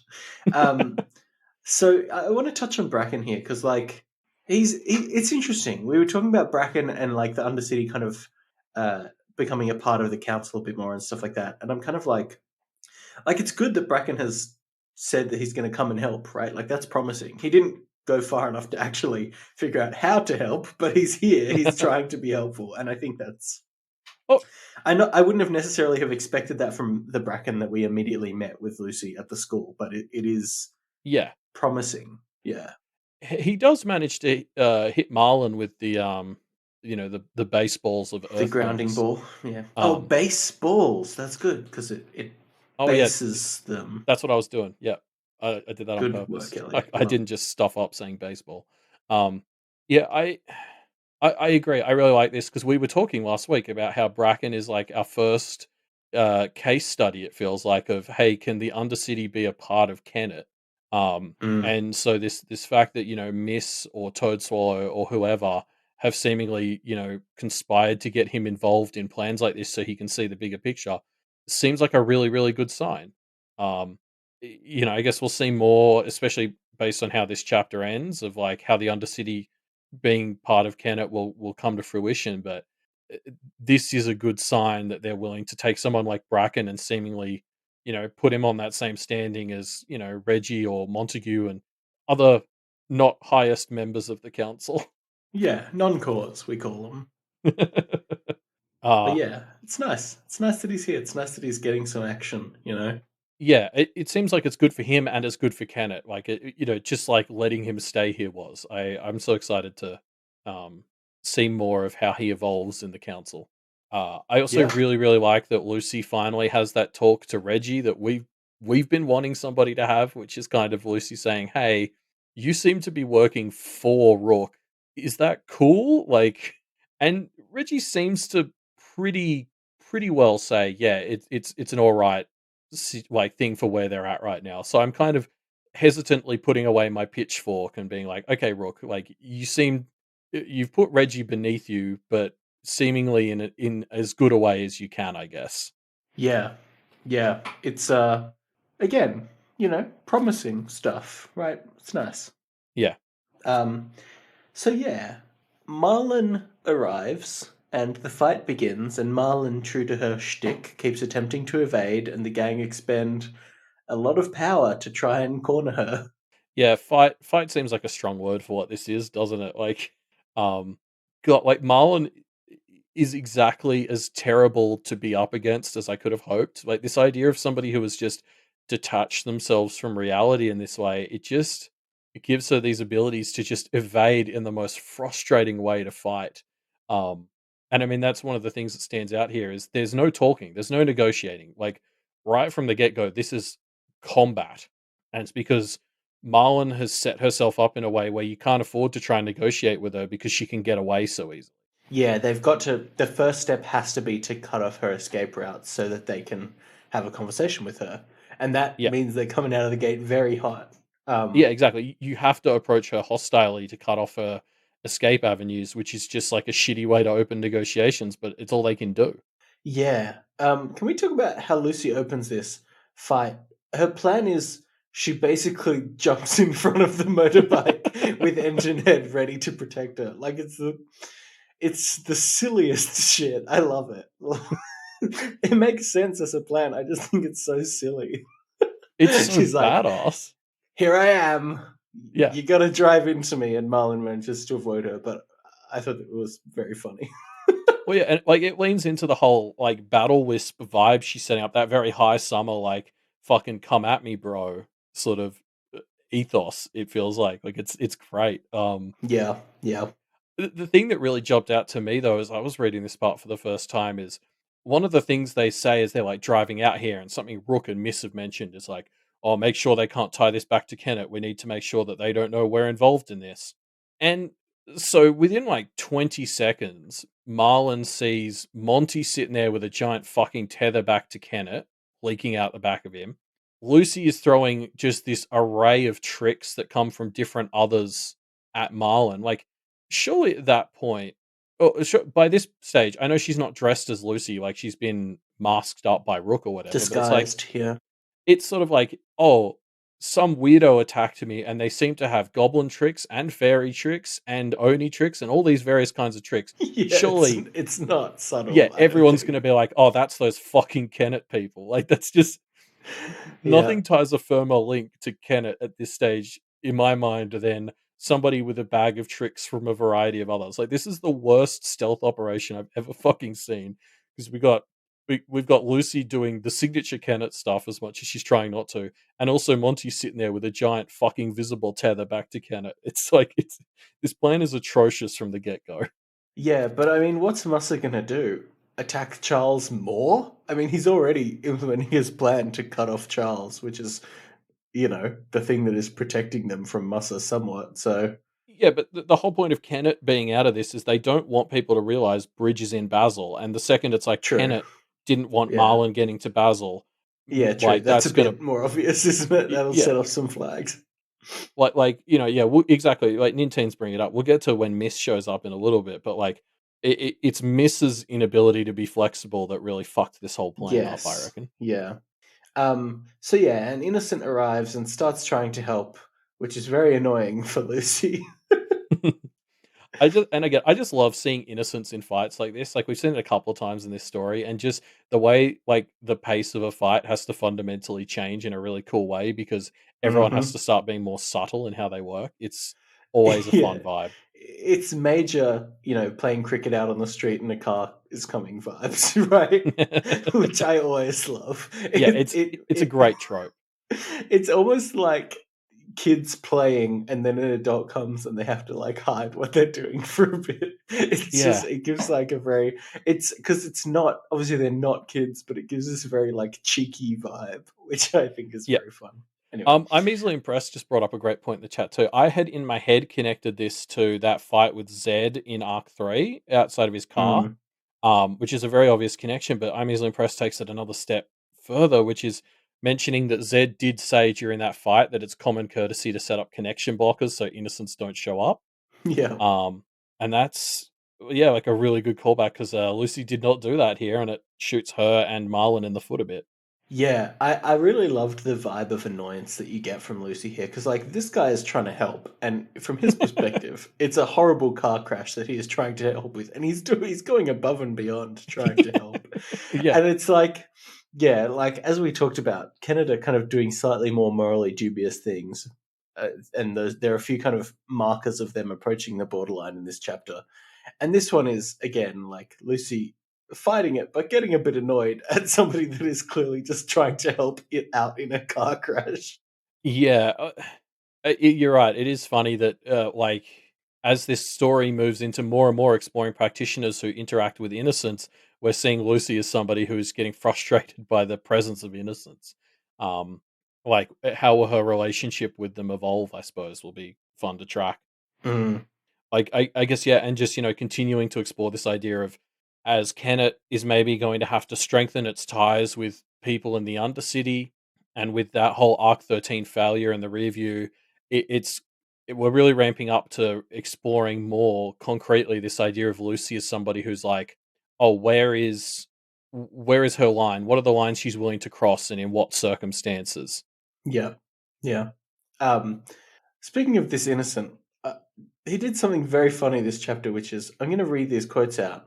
He says, so first off, we get the man perked up, Miss, calling out to Marlon or Lucy, and then later, Miss, if you're okay enough to get up, can you check on that car? And then he calls out to Marlon again later, Miss, can you hear me? So three times he calls out Miss, and then like the next paragraph, Miss shows up, which I don't think was like I don't think is implying that he actually summoned Miss, but I did find that very funny on my second read that he calls out Miss three times and then Miss shows up immediately after. Like maybe it's just a bit of a meta joke that Wildbow has thrown in, but I thought it was delightful. Yeah, because you're right. I don't think anyone saying miss 3 times summons her, otherwise she'd be zipping around the world out of control. Yes. Um, but yeah, like, at the very least, this feels like a great little meta-textual joke, 'cause some of them jumped out to me the second read as well, because I was expecting Miss to show up, and then Yeah. seeing the guy call out Miss took me a second where I was like, "Wait, oh, no, he's just talking to Marlon." Yeah. Um, yeah, you're right. It's a great little joke. So good. So yeah, Miss arrives and reveals that she has sent an incriminating letter to shitstir between Basil and Mussa, and trying to kind of get Marlon to ditch Blowtown. And I like It's a bad plan. it's a bad plan, right? It's a bad plan because it just it's so clearly in what world it's like someone showing up and being like, "Hey, you know your partner? Turns out they did something dodgy," and Mrs. expecting Marlon's response to be, "Oh well, I'll never talk to them again." Then, like, Yeah. it's just so. And I know like Marlon's whole jam is ditching, and maybe that's why Miss thought it would work. But it's just if somebody so shifty came up to me and was like, "Hey, guess what? Somebody's doing something dodgy." Of course, the first step is, oh well, I'll clarify that then, Yeah. right? Not Yeah. like, oh well, I'll just ignore them. Yeah, Yeah, I mean, I think this is what's great about this is Marlon is the practitioner who keeps getting compared to Lost, both by us and now in story as of this chapter. Like, she yeah, yeah, has detethered herself from the world in order to be harder to read. And I think what's funny is that she's now impossible to read by Miss, who is also like lost and is maybe just it's a thing of like overconfidence on Miss's part, that she was like, oh, she's harder to read now, but she's closer to lost, so I should still be able to do it. And ironically, didn't respect enough the lostness of Marlon, and the fact that she actually cannot read her. yeah. It's just a bad plan. Like, I don't know. It just is so clearly shifty in such an obvious way I, that I don't think anyone's reaction would be, I'll just accept that on its face. I do think Miss coming out and talking and spilling the beans this directly was the like last minute, oh, this is all going to shit play. Like, Yeah, yeah, I don't think she wanted or expected to have to actually do that. That was like, oh, this is going south. Let me try it. Um, but the fact that it sort of ended up there, and that she kind of was even willing to try it, is just a bit of a testament to how much she underestimated, how much she didn't get Marlon. Um, and I just yeah. think that's a really interesting commentary on Miss, that she kind of thought she had her figured out a bit, but she didn't. Yeah. Like Um, Miss has fallen into the trap of thinking, oh, she's lostish. I can understand her. She's kind of boxed her mm, in a way that she exists to avoid being that. mm, Like mm, she like did what she's avoiding to Marlen. It's so good. yeah. So yeah, Marlon attempts to flee, and with many routes cut off, the only direction she can go is towards Kennet. And so she does, and her magic lets her get there much quicker than she should be able to. Yeah. I mean, I guess I already talked about it. But, like Marlon's shtick. I'm obsessed with this idea of a practitioner who has detethered themselves from reality and all this crazy shit it lets her do, like be super light, avoid Charles's 24-hour rule, and just slip into the Undercity. Like it's Mhm. such a cool shtick, and we're seeing it. Like, I'm so glad that she has shown up after 14Z. Yeah. Yeah. I love this moment. We see that she's going towards Kennet, and immediately, I think from that point, we know what's going to happen at the end of this chapter, right? Like, it's like watching a train crash happen. Like, you know, oh, she's going to go to Kennet, and she's going to, by necessity, form an alliance with someone, and oh shit, it's almost certainly going to be the family man, because that's where we're at in this story. And it's Yep. just like, oh shit, this is going to go so badly, and I just love watching that happen. Yeah, I agree. The second she heads to Kennet, you're just like, oh, this is Arc 5 all over again. Hell yes. Um, Yeah, I I yeah. especially love this connection to the Family Man too, because the second I opened 15.6 up and saw it was a Lucy chapter, I was like, Mm, "Oh, okay, so the shit." Like we ended 15.5 with, "Oh, the shit's about to hit the fan with Thea," and then mm, you open up a Lucy chapter and you're a bit like, "Oh, okay, so now the Family Man's going to explode too," because that would be the worst case scenario and why we would go back to Lucy. mm. And I love that it's kind of not that, but also yes, exactly that. Like it's exploded along an entirely different axis.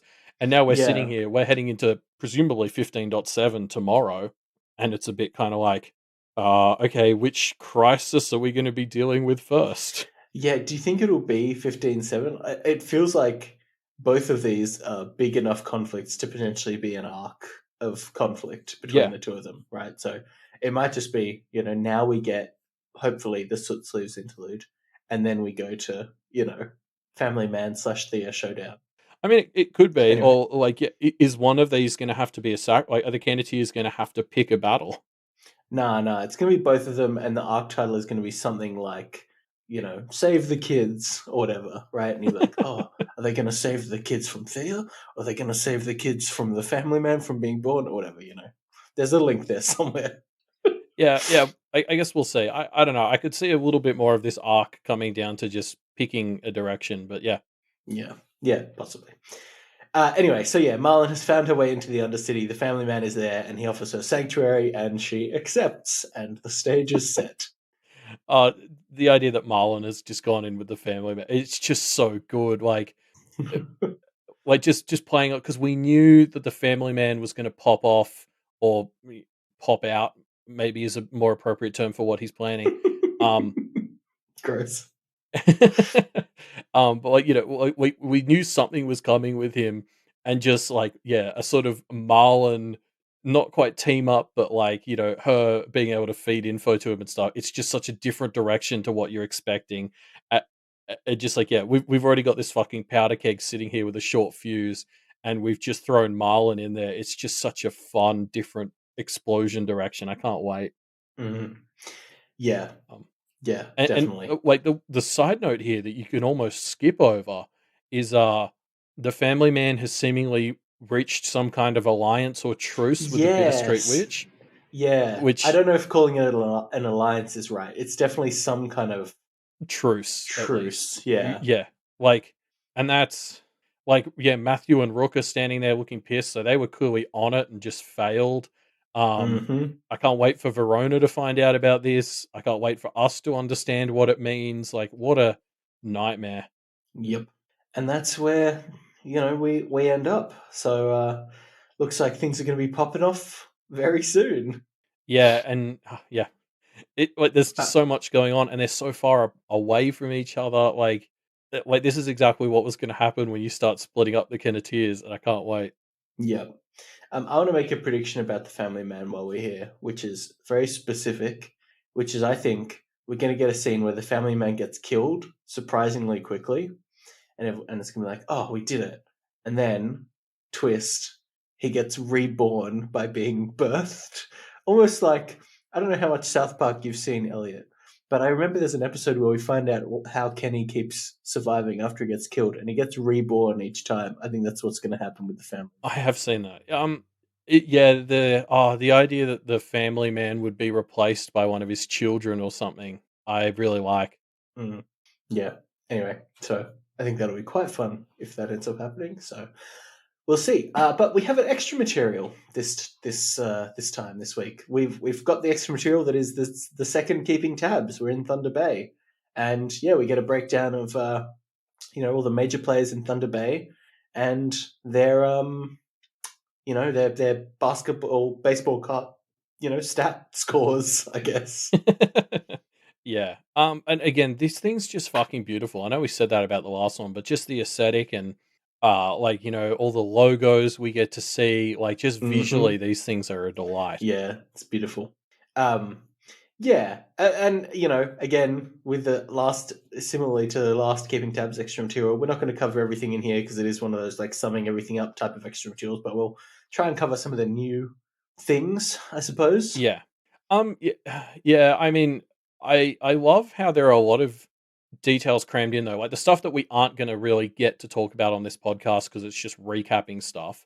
Um, but I love how the visual medium is usually used to reinforce them. Like one thing that immediately jumped out to me is Avery has her innocent connections bubble, same as the other two had, but Mm. hers is like jam packed and almost overflowing with people. Yeah. Whereas like Verona's was mostly like others. Like just so yeah, and there's 100 little details I could pull out like that, and we're just not going to Mm. because it would be boring audio. But the way Wildbow uses the medium here to reinforce little things about the characters and the world is just really really cool. Hey, should we touch on this? Because I noticed this when I was looking at that innocent connections bit. Obviously, Nora and Janine are in there, but Liberty doesn't get a mention in anywhere in here. I mean, obviously she's not in Thunder Bay, so that's probably why. But it's just if people are keeping score on the shipping wars, you know, Liberty doesn't register. Fuck, that's a really good point. I hate it. um, so yeah, what do we want to dive into here? Yeah, something I really do want to quickly bring up.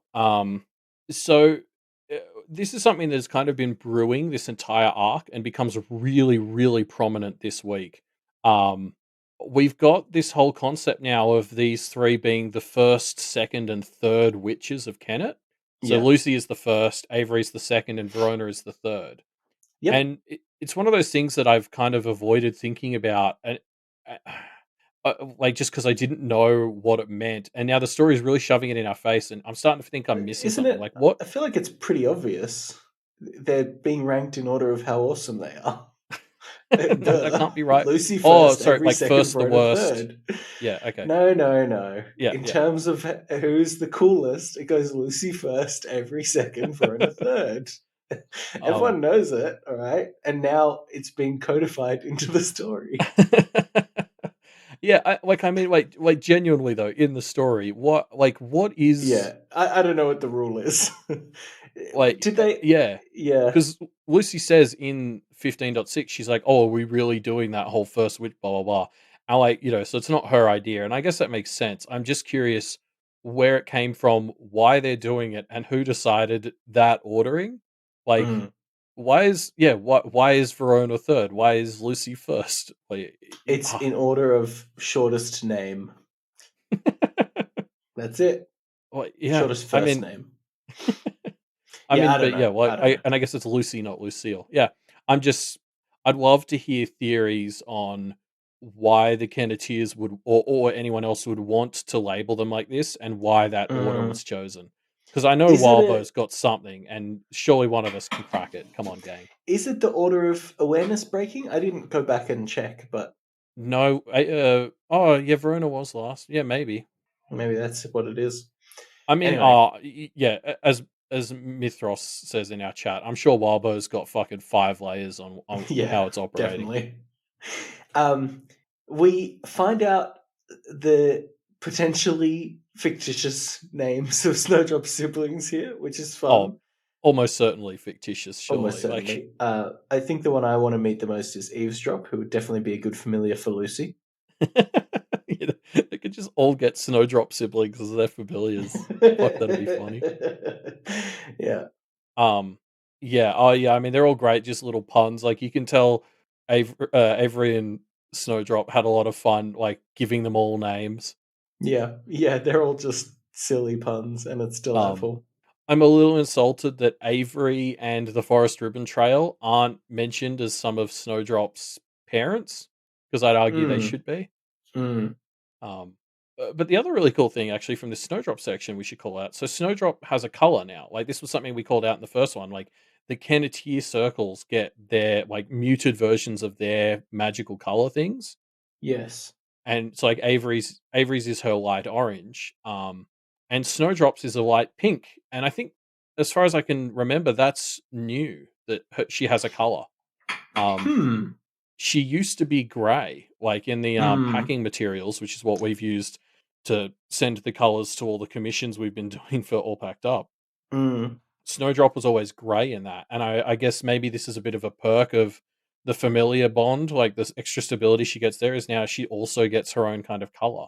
Because I think the pink Mm. works. It's just I'm fairly certain it's new. Yeah. Interesting. I think you're right. Maybe it's a bit of cherry pop bleeding in.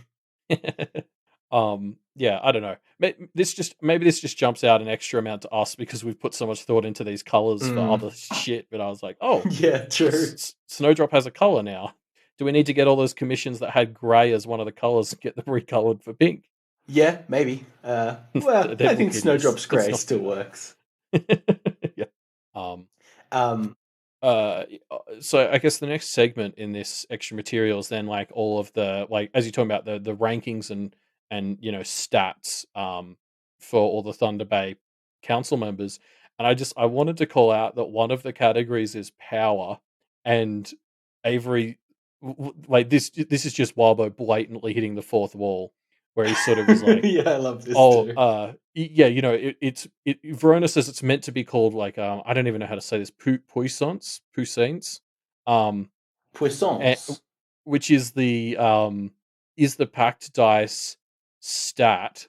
Maybe it's Like so, for those who Puissance? don't know, it is an actual stat in packed dice, and it's just I feel like everyone's confused by it the first time they hop into the dock, right? Like it wasn't just me who read that Yeah. and it's like, what the Oh, what's fuck does this that mean? word? Yeah. Because it's one of those things. I think it is the best word, but I'm totally on Team Avery, where she's like, "Yeah, I'm sure that's what it's actually called. I'm just going to call it power." Yeah, much more usable as a word. Definitely. But yeah, so that felt like a great meta reference to like the pack dice situation. I loved it. yeah. Fran is the one who would play pack dice and insist that it's called Puissance. Yeah, I got Google to pronounce it for me before, and I've forgotten what they said it was. Google says it's pronounced puissance, Puissance. puissance, Yeah. according to Google. Sure, Google. Anyway, who cares? I'll never say it again. I'm going Team Avery. I'm just going. It's called Power. But yeah. So I mean, yeah. In this segment, we learn a bunch about various Thunder Bay others. I want to call out that Avery seems to suggest here that Thunder Bay's Lord has specifically bonded with the city itself. Like we've heard about how elementals can be put in animals or humans or like even patterns with the constituents. She seems to say that Thunder Bay's lord is like Thunder Bay is part of what she's connected to as an elemental, which is fascinating. Yeah. I wonder if there's like is that different to the way a lord would normally latch on to a to a city? Like does that mean that Yeah, she has a deeper connection or something like that? I don't I think yes, but yeah, I mean we don't know. And like what does that mean? Like is there a sort of weird city magic effect on her as an elemental? Um like yeah, I don't know enough about elementals or lords or city magic to really understand what this means, but it feels like it's got to be important. Particularly like if I mean, a big thing of what this must mean is if she's not the Lord, then she's dead, right? Like, or will quickly Mm. destabilize. Like, if she's that connected to Thunder Bay, it's a huge part of her. Yeah, yeah. In the similar way, potentially to Kennet being ousted from Ken being ousted from Kennet has, Yeah, removed him. yeah, exactly. Who else is here? Oh, we learn a bit more about Nicole, who, at the risk of giving Deb and Anne a tiny bit of credit, actually sounds about as shit as they made out. Um, so I mean, they were being shit to her for the wrong reasons, but I don't think I realized how incompetent Nicole apparently was. Yeah, I like the fact that she's got a cool looking icon, and Avery specifically calls out, Yeah, no, no, this is way cooler than she actually is. yeah, um, It's yeah, so like just needlessly mean. I love it. yeah, like exactly. I'm all for shitting on Nicole. She seems like an absolute piece of shit. Also, there's a great Office quote, isn't there? At like one point where Avery says, "I think it's of Deb. She's not the assistant Lord. She's assistant to the Yeah, Lord." assistant to the Lord. 100% that's an Office reference, which Yeah, I it's thought great. was funny. Um, yeah, like just the way Avery manages to roast Deb, Ann, and Nicole in their summaries is very appropriate. Yeah. Um, yeah, we also meet a few new-ish characters, or we kind of get more info on them. Surav Evans, Sebastian Harless, and The Record. Um, yeah, I mean they all seem like they're probably going to be background characters and not necessarily play too active a role in the next little bit, but good to know more about them in case they do show up. Yeah, Surav, low power level but high level of respect. Sounds interesting to me. Yeah, he's interesting. So his whole shtick is that he collects odd and unique like echoes and wraiths and stuff. Yeah, So he just feels ripe for underestimation because if he's somebody with a very weird toolbox, that's somebody who can be yeah, unexpectedly powerful in this world, right? yeah, Like, definitely can operate in strange angles. yeah, like there are a lot of situations where somebody will beat him, but if he can get in the right situation, he presumably just has some fucking perfect tools for certain situations. Yeah, yeah. Um, the record. Who knows what this is? Just somebody goes around recording things. Like, all right, cool. Just like a classic otherverse, like just a fucking weird other to round out the group, right? Just somebody who doesn't Well, really make and sense. all their stats on the very left-hand side of the thing, which I found funny. Yeah. Although, again, just and in a town with Gilkey and the record, I love that Avery is somehow the one who got the spy on people job. Yeah, true. Yeah. Um, so of these new people, I think the one I actually found myself the most fascinated by was Sebastian Harless. Um, even though Mm, the text directly calls him out as being boring as batshit, his role seems to be he's like a practitioner, like outside counsel or mediator. Like he helps people make contracts with other families or others, and that's just like isn't that cool as shit? Like somebody who doesn't really practice so much as he just helps other people mm. have As contracts. Like, yeah, mediates. yeah. Like, yeah, the practitioner, other practitioners hire for their contracts. Like he's the outside counsel sort of lawyer. If we go with like the whole practices lawyering metaphor, which is definitely there. Um, and again, God, it to reminds tie this me. to, oh, sorry. Sorry. No, no. I was just gonna say it reminds me of. I think it was a "Do the Right Thing" story that Walbo did a while ago. Am I remembering this right?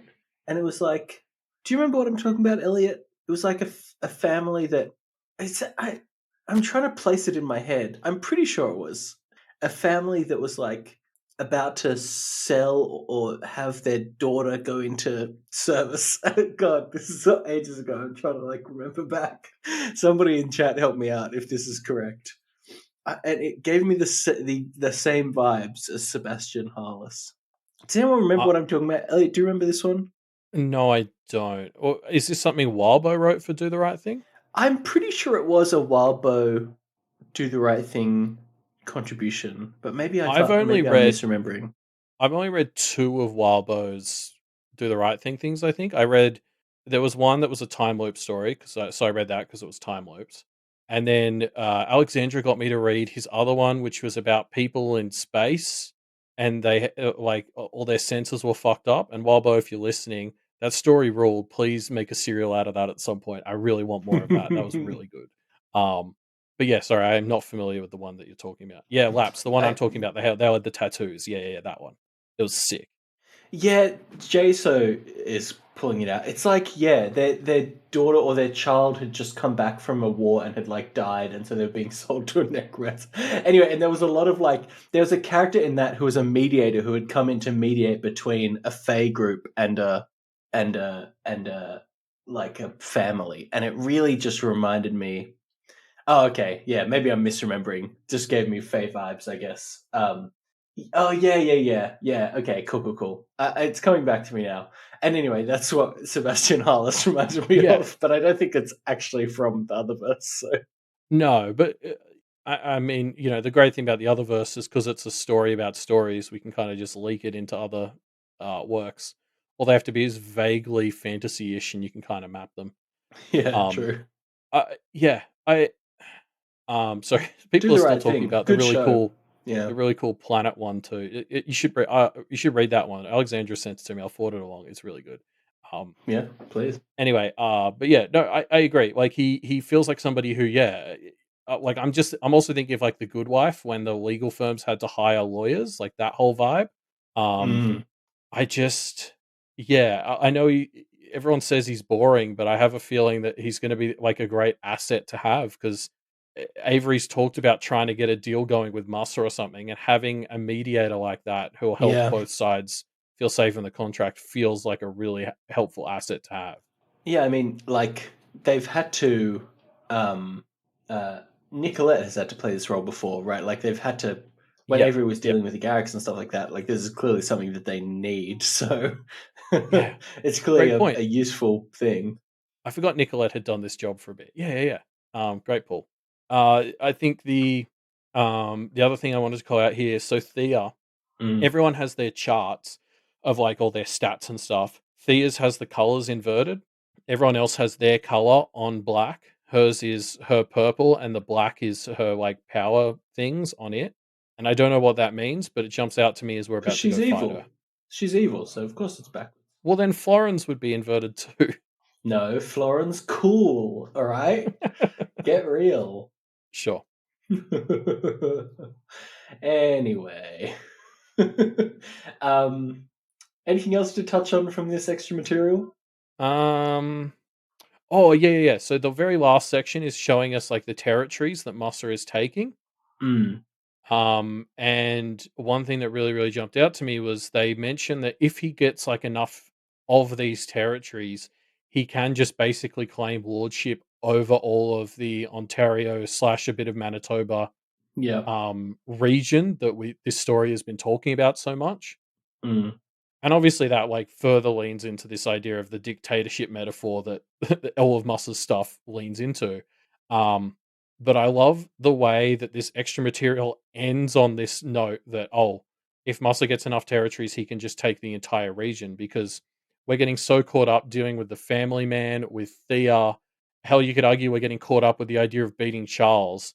And this ending is just like, oh yeah, quick reminder though, Must Mussa is is still up to his shit. Buster is Yeah. here and he's about to become like lord of the entire region. Like, yeah, if he gets enough regions, he can, I guess, also claim Thunder Bay and London, and I guess that would be Toronto as well. Like, just the whole state. That's Mm. like, how is that not the main threat? I would team up with Charles to stop Mussa right now. I'm just putting it out Yeah. there. Yeah. I Interesting. know, I know Charles is a piece of shit and whatever, but yeah, Yeah. Um, yeah. Lots going on in the story. Lots of problems to be solved for sure. But yeah. we'll have to solve them another day because that's the end of these chapters. All our tabs are kept. Yep. Um, so yeah. Before we get into the Q&A stuff, let's dive into some Pale predictions, shall we? Predictions that have been left by the community in our Pale Predictor form. Yeah. What have you got for us? I pulled out a prediction from I'm Easily Impressed, who is in chat right now. Hello. Their prediction is Queen Soot Sleeves will help the trio get past the 1 day travel protections around Liz and Charles, just because she has her own kingdom, and so using some kingdom and lost shenanigans, they'll be able to break that rule, which I just like. It's like Yeah. it's a simple one, but I like it, and I think there's almost certainly going to have to be Verona rushing home to help with the family Marlen situation. Um, so yeah, I'm interested to see how they will be able to solve these two simultaneous problems, basically. Yeah. You're right, because like we saw in this chapter, like 15.6, we saw two ways to kind of get around that rule. Mm, We saw Marlon slip into the Undercity quickly, and we saw this tether as a way to maintain your contact there. yeah, So it is becoming a thing where it's like, okay, you can get around this 24-hour rule. It's just, as with all things practice, it's now becoming a question of what are you willing to pay to go around it. yeah, So soot sleeves might be in. I just honestly, I get what you're saying about Verona needing to rush back, but I think what is even more fun from a story perspective is, yes, Verona does need to rush back, and she can't. She has to sit there for 24 hmm fucking hours yeah. It really having a feels like the kind of meltdown. thing that will fuck with Verona to a large extent. Um, yeah, like that would be a fantastic culmination of what we saw the story discussing with her in 15.5 is when she had to sit there in Avery's place without an Undercity to run to, she almost had a fucking meltdown. And if Mm, she has to do that while Lucy is being attacked, mm, like it would be a disaster. Um, yeah. but then I guess also saying like that, maybe this is the thing. I think she will have a way to get back and skirt the 24-hour rule, but it will cost her something, and so it'll come down to what is she willing to pay. Yeah, I mean, she's already. Hopefully, she is learning costs. I mean, the Her cost hand, that she's paid most recently is her hand, right? Exactly yeah. what I was getting. I think she's learning, hopefully, not to fuck over the long term for the immediate short term. I don't know. We'll see. I don't know if she's quite there yet. But I mean, it's like No, she's not there yet for sure. like Guilherme sort of keeps saying, "Oh, the practice closes as many doors as it opens." And he said this to people before. Actually, there was a lot of what he said to Verona in 15.5 that reminded me of the convo he had with Clem in Arc 5. I haven't gone Mm, back to look if that actually holds up, but um, mm. yeah, like he sort of said this. Yeah, no, the it's definitely very similar. People are saying Sorry, it's the same in people chat. in chat are saying it's even more similar than I remembered. So if it is the exact same, blame thanks chat. If not, blame chat. Don't blame us.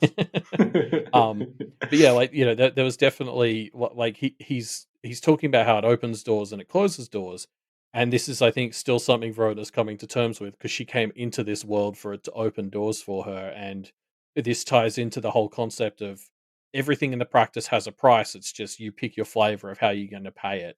And Yeah. for Verona, it's going to be really interesting to see, yeah, what she's willing to pay to get back to Kennet quickly. Okay, so Guilherme gives her something and says, "Hey, this will get you back to Kennet, but it will also fuck up your other hand." And Lucy is in trouble. She's fighting the family man. Does Verona do it? I think she does, and the second she gets there, Lucy slaps her again. Yeah, I mean, 100% right. Oh, Verona. um, Anyway, what yeah. prediction So, did you pull out? just before we do get there, I Oh, also want yep. to call it. So, chat is clearly way more on top of the Gil repeating himself than I am. He also had a line in 15.5 which I thought was familiar, but I couldn't find where he said it originally, which is where he quickly said to Verona, "Oh, like this is the cruelty of winter, like the fact that everything's permanent, or like winter is the cruelest court." And I swear he said something almost exactly the same earlier in the story, but I couldn't find it. Um, So, chat. so Does anyone have yeah, any solution to that for Elliot? while the chat is hopefully answering that question, I pulled in a comment from or a prediction from Beleg Tal. Oh, it's from the EM. Of course it is. Thanks, Vice Versailles. I knew it was from somewhere. Um, and I read that one recently for a APU2 project, so that would be why it jumped out to me. Anyway, I pulled out a prediction from Beleg Tal, who, to summarize their prediction, basically says that um, Verona will help Guilherme find the good in winter, like rather than the vibe she had in this chapter this week of trying to get him out of winter. Maybe the two of them can work together to find the healthy layer of winter. Hmm. Yeah, I definitely think it's possible. I mean, I don't know. Verona has taken a step towards that in her chapter, so I can see that happening. She just will need to be a bit more diplomatic about it. See, I really like it because I keep talking about how in my head that like the fairy chase labels like this, and I think the thing is like when a fairy sort of chases this label of oh hey I'm in the winter court, or no they don't chase the winter court, when a fairy's all like oh hey look at me I'm high summer or whatever. Mm, A big part of why they often want to do that is also sometimes to invert it. Like some of them want you to think they're one thing so they can flip that on its head, but they're still kind of chasing you, giving them that label. mm, Um, and so I really like this idea of Guilherme having this label forced upon him and him with Verona's help kind of still having that label, but being able to reframe it in a healthy way. mm. Um, well, yeah, no, look, Versailles. I get it. This is a very optimistic take, but I want Girl May to be okay. Um, and I think it would be great as well because it's also an admittedly optimistic take on Verona's relationship with the winter part of her. Mm, Um, like I think the reason why I really like this prediction is because I think I can see how it ties into both Guilherme's journey and Verona's in a really cool way as they try to help each other get through winter. yeah, interesting. I like Because it. like Verona's whole thing, like the thing she's afraid of is getting stuck in this town doing drugs, which I feel like is the human equivalent of the Winter Court in a way. Um, Mm, and obviously Verona has always been quite fairyish, so her wanting to avoid the human version of winter just feels perfect. Um, yeah, I yeah. will say Belictal also seemed to just kind of she. It was mentioned a few times casually to the point where I almost think they were taking it in stride. That there's an assumption that Guilherme might become a minor antagonist in the story, Mm. which yeah, I love/hate that idea. Yeah, I can definitely see that happening as well. I mean, I've touched on the fact that it feels like Guilherme and Mercica could become ideologically aligned quite easily. So, yeah, definitely possible. Um, but hey, should we get to some Q&A, Elliot? Yeah, this is going to be a long ass episode. It is. We're already Should at, we what are start? we at? Should we start Two with and a the half people who hours. wrote in, or start with some live audio questions? I guess, put your hand up if you have a question and we'll kind of alternate between, I guess. Okay. As people Um, start putting their hands up, should we do now, Ruben? I'm going to jot a note down at this time. okay. So we got some audio questions submitted by Captain Rhino. Like he submitted himself asking the questions in audio, but I can't figure out how to Ah, play those here. So you'll just need to insert those when you edit them edit. in. Yep. Yep. So the first question by Captain Rhino is Is there anything you have learnt from Pale which you think will help you in everyday life? Hmm. Hmm. That is a good question. I it feel is. like it's not so much tangible learnings, but just like the strengths of the three Kennetiers I see as very um aspirational. Like Lucy is definitely very inspiring in the sense of her strong sense of justice, right? Avery is very inspiring in how much effort she puts into maintaining positive connections. Verona, I don't have an example for in mind, so Well, let's right move now on she's from not that one. doing so hot.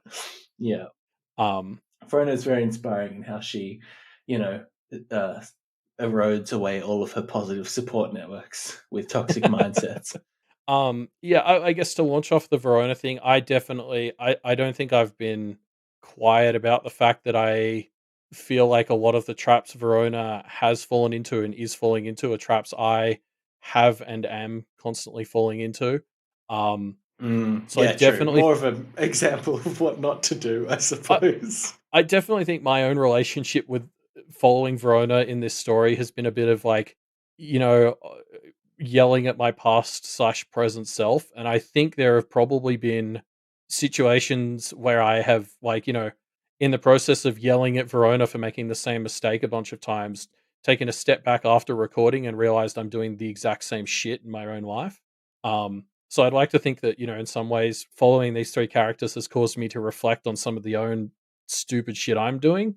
Um, yeah, what else? I like Vice Versa's pick. I'm definitely taking notes. If I am ever to become a parent, I want to try and emulate Jasmine in a lot of ways. Yeah, true. Um, Jasmine is a wonderful example of a strong parent.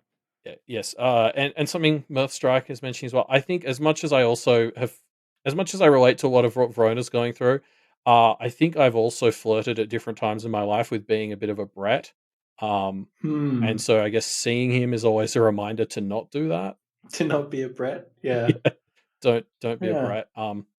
I think as well, just like, and this is true for all the Wild Boar stories, but obviously, just I feel like I'm always getting better at empathy after reading these stories. Like Wild Boar does such a good job at capturing so many different perspectives and value systems that it just makes me better at understanding where people are coming from. So even when they're a piece of shit like Basil, I think it's important to know how he sees himself and how he sees the world to better try and help him not be a piece of shit anymore. Mm. Yeah, I was watching a YouTube video that had this great quote from Roger Ebert in it, and he was talking about films and like the pure artistic value of a film for building empathy by allowing you to put yourself in the shoes of other people from different, different backgrounds, different classes, different whatever. And that's really the strength of art like this, right? Is it does develop empathy in such a strong way. Yeah. Well, we've got another question from Captain Rhino, actually. Mm. So insert audio here. Looking back at pilot season, is there anything that you wish had got chosen, but which didn't? I think I remember really enjoying the Doof Media variety show. I mean, so much effort to figure out, but it was very fun. Yeah, it was. It kind of had the all packed up ish vibes a little bit, like, Mm, which is something I think we're jonesing to do again. So yeah, those yeah, sorts of definitely. shorter, less 24-hour live streams, but fun game live streams. Yeah, yeah. Um, I really wanted to do the Expanse show, but I think neither of us is in a position to want to do it anymore. Um, It's a lot of work. Yeah. yeah, like that'd be another 18-month sort of podcast of the level of Power Reflections, and I don't know that we'll have that in us so soon after Power Reflections. Mm, So it's one of those ones where I don't want to do a compromised version of it, which just means we probably won't do it. yeah, maybe eventually. Yeah, On the exactly. 5-year anniversary of the Expanse TV show episodes being released, how about that? Honestly, like, yeah, the only way I could see myself wanting to do it now is to pivot to the TV show. But there's 100 podcasts on that TV show, so I don't want to Mm, tread such well trodden ground. mm. Stand Still, Stay Silent was also a standout for me. I'd love to revisit. Yeah, that was great. There was also a pilot season show that we didn't actually even do in pilot season because Pale had started, so we kind of chopped the end off pilot season.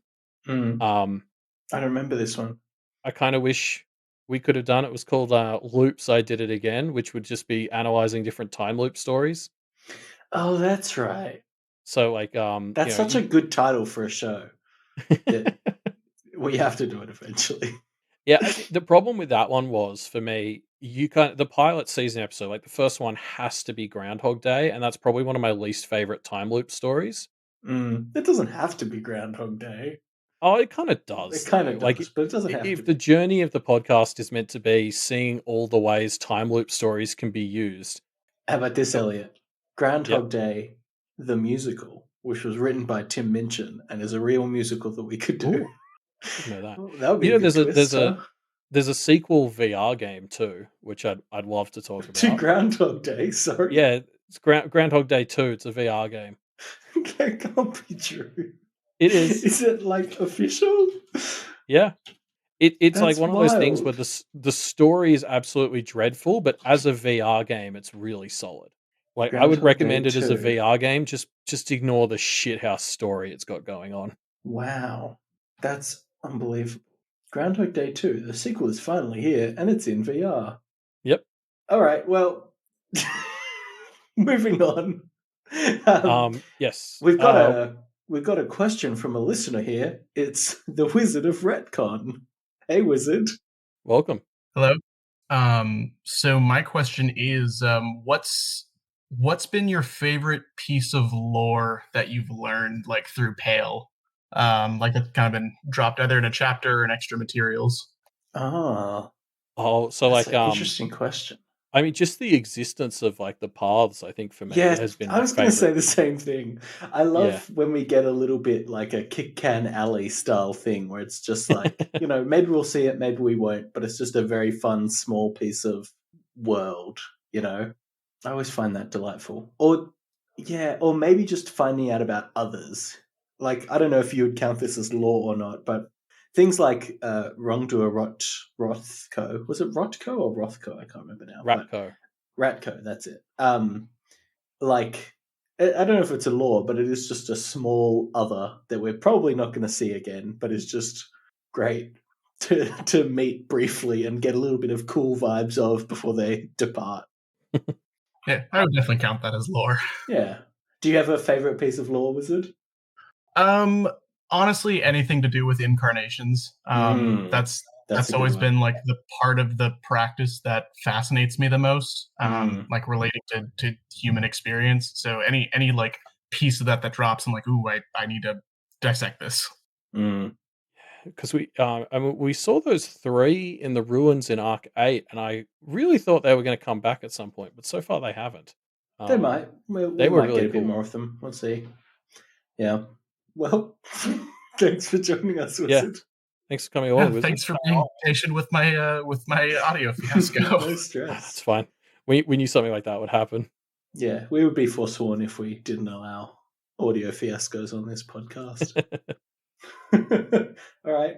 So just before we go to our next live question, I'll pull out another one from a pre-written one, which we got from Megafire, who asked, which of the 3 settings out of Kennet, Vice Kennet, and Thunder Bay is your favorite, and where do you think each of the stories are going? I guess we'll go with Thunder Bay, just because I like meeting new others. Like, that's one of my favorite things in this story, is meeting new others.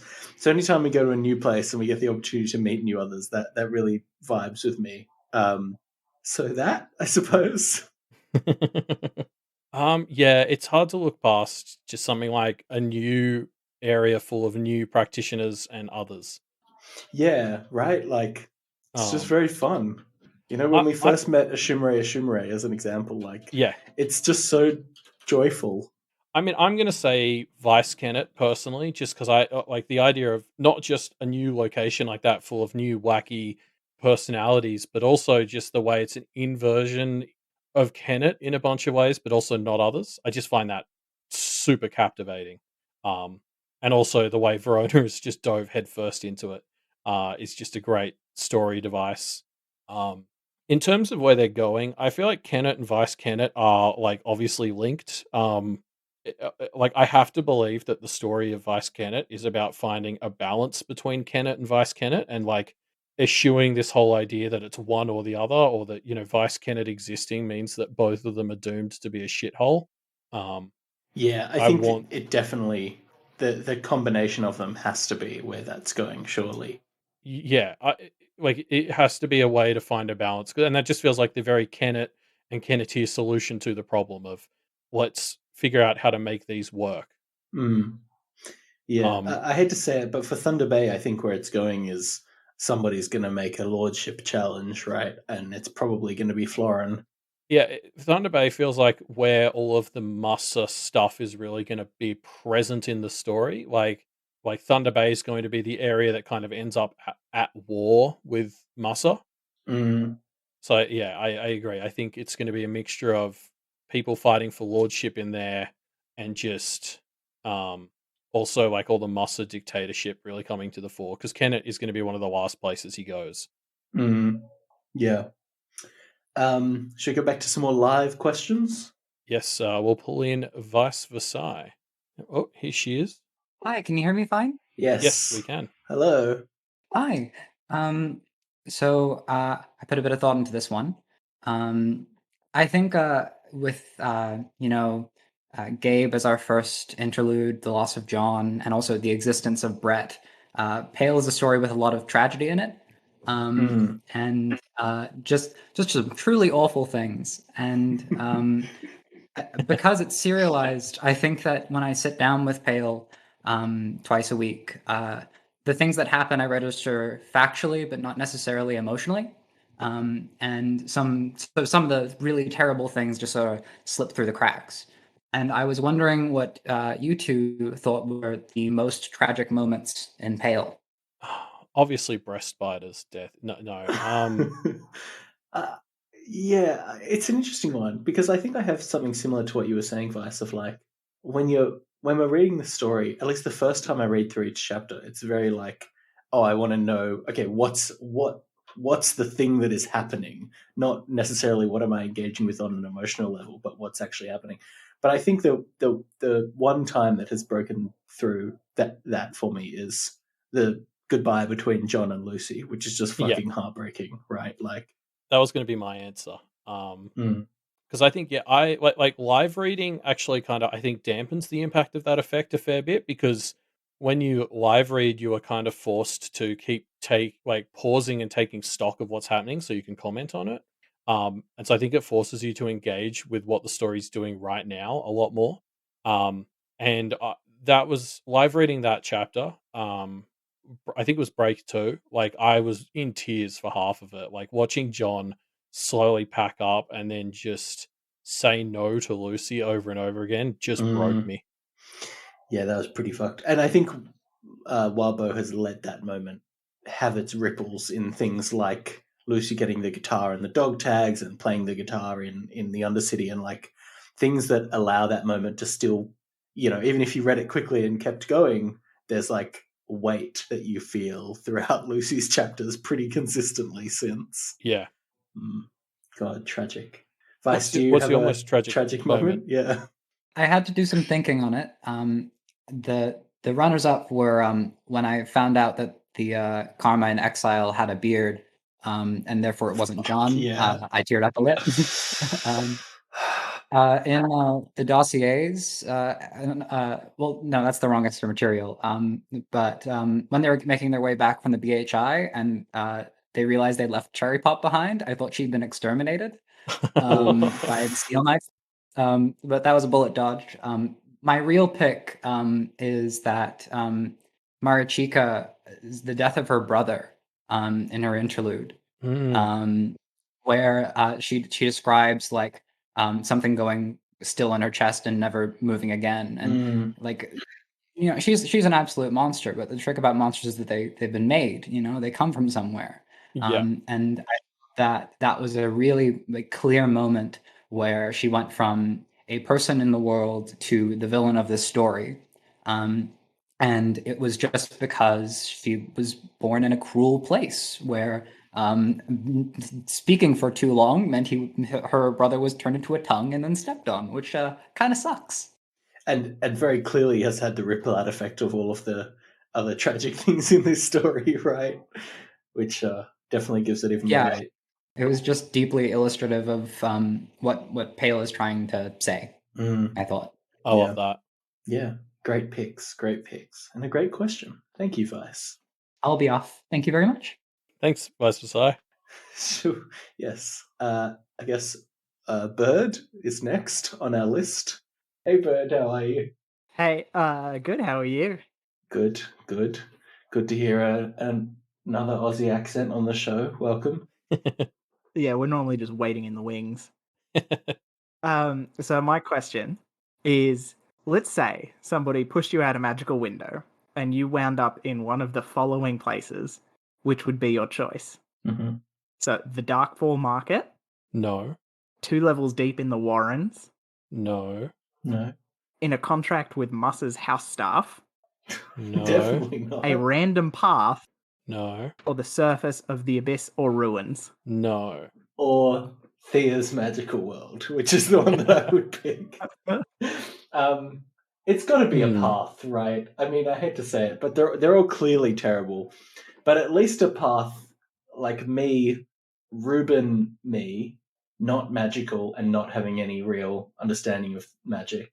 A path is the one that has rules that feel like they could be figured out, whereas the others are kind of like, I don't know, like you have no chance at figuring it out, Yeah. See, I could pretty much guarantee I'd end up being lost on a path. I almost want to go for the ruins or the abyss, just knowing that. I mean, we haven't really seen the abyss, so I might just be picking the devil I don't know. But I feel like I could cope with those better. The Abyss has been called literal hell. Yeah. The Yeah, ruins but might be you know, solid. Yeah. Although, I mean, obviously that would be horrifying. And the real problem is, like, the ruins, if you don't know how to get out of the ruins, you're not going to stumble across a way out, right? Like, whereas for a path, it has a distinct goal that you could work towards. I don't know. yeah, but you don't know what the I goal is. almost put in. Mm. I almost put in like putting you in at the hospital in the Undercity or maybe the factory or something. But I excluded it just because there's that possibility that you might actually get out. Yeah, you've picked So it ones feels that like are a clearly cheat. horrible. Yeah, I think I would pick a random path. I think I would pick a random. I'm gonna stick with the. I mean, do we get a choice between the ruins or the abyss, or is it a kind of a coin flip, just one of those two? Oh, you can choose. Oh, I'd probably go for the ruins then. I think. You just want your spirit and self just ground down into nothingness. That's the way you want to go out. I feel like I've got the best chance. That's the part of me that uh, it'll be fine. It'll be fine. Mm. I think you're sleeping on the Warrens. Interesting. The Because the Warrens is an Warrens, at interesting least choice. there's a decent shot that you're going to die. I forgot about that. Yeah, but and I could find cool goblins to be. And the thing friends, about the right? Warrens, I think, is the Warrens isn't tricky. Like, as in, it's not trying to trick you. Like, in the Warrens, you'll know what things are going to hurt you. You can see, okay, that thing's going to hurt me. So you can Yeah, kind the problem of... is, Ruben, I think it's everything. I mean, yes, but it's not like... It's not subtle, I guess. No, I know what you mean. Mm. It is full of traps, though, whereas I think Yeah. the other ones, the trap is sort of the setting itself, whereas like the Warrens is going to be actively seeking you down in particular. Yeah. I do think it's kind of funny that nobody even contemplated Muss's house stuff. I mean, that's just obviously death. Like, that's just torture. Yeah, it's just eternal servitude. Yeah. Can't let you die. You might be worth something. What's your pick, Bird? What's your pick? You got to pick as well. Mine's the Warrens. Yeah. Yeah. I'm not getting out, and I'm probably not surviving, but at least I'm not going to, suffer forever. Yeah, It's like the true. paths. Remember the purple one where they get twisted into pain blobs that can never die? Yeah, that's true. You do suffer. It was so far out in the paths that even death can't go there. I love that detail.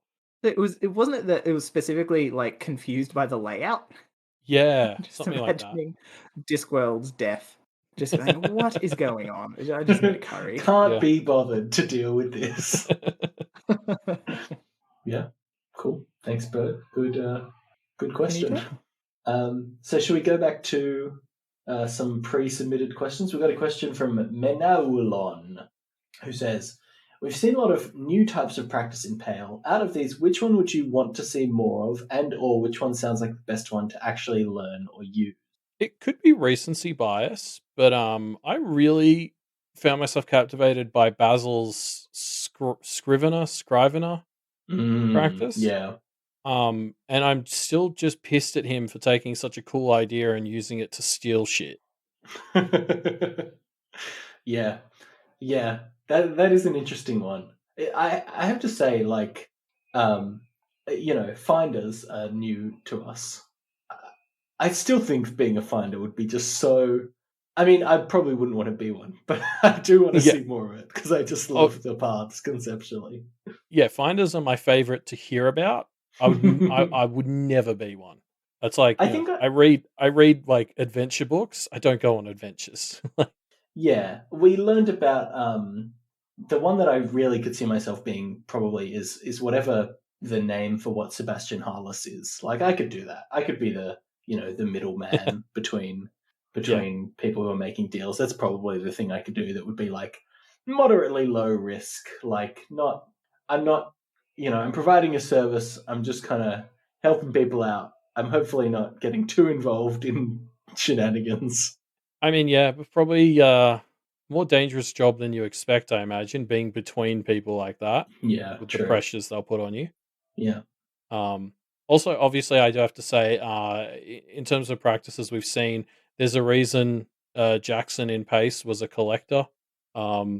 just the way I live my life, and reading about it in Paradise, that was the practice that spoke to me. Yeah, true. That would be a good one. We also got. Feel free to raise your hand if anybody wants to ask another audio question. We'll just keep going through these written ones. We got a lot to go through. Yeah, we got one from Landis963 who says, "Who do you think will kill the Carmine Exile?" I would have said Guilherme before this week, to be honest, but it just doesn't seem possible anymore. No, I think it's funny that people still think we're worth asking for predictions and stuff like this of. Nah, we could get it. Who knows? It could be Matthew. I could see Matthew. Yeah, I definitely think we've seen predictions relating to Matthew recently, and I like that he's still got some power in him, although it's diminishing, so we have to get him in quick. I am still on the theory that Musa might become the next Carmine in a fun, ironic twist of fate. So I will say that one again here as well. Yeah, I still don't see that part happening, but the idea that Musa will kill Charles, I just think is too hilarious. Because that just feels like the worst case scenario. Like we put so much effort into Verona coming up with a way for Charles to die, and then Musa just does it, and then it's like, oh shit, yeah, that's right, he's the problem. Yeah. We've got a question here from Fancy Swamp, who asks, in chapter 15.6, we see a character break a magic item for a burst of magic. What effect would other items have when destroyed for a quick burst of magic, like the weapon ring or the black rope? Yeah, so I feel like the breaking the magical whisk, Marlen, like it got its power, but just quicker, but more, but yeah, it's a broke the big thing, burst. right?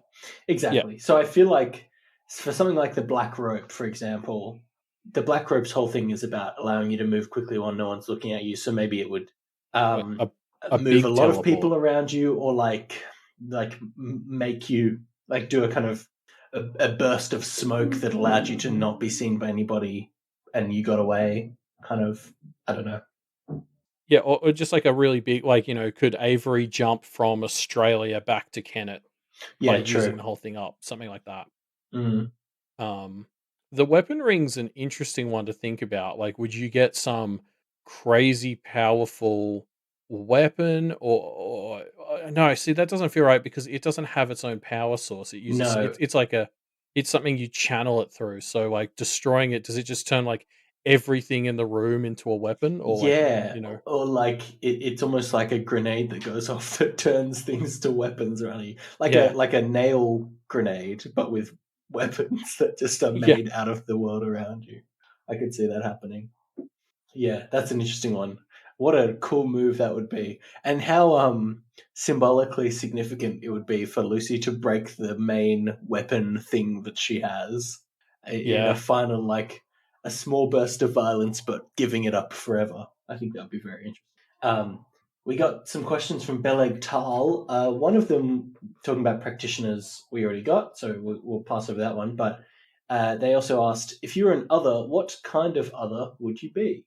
This is a hard question because you basically have to pick what curse you would curse yourself with, right? Yeah, see, Nibble, probably. Just not like cool like Nibble, but like someone who watched too much TV and was too alone, so they just kind of didn't die properly. I could see that.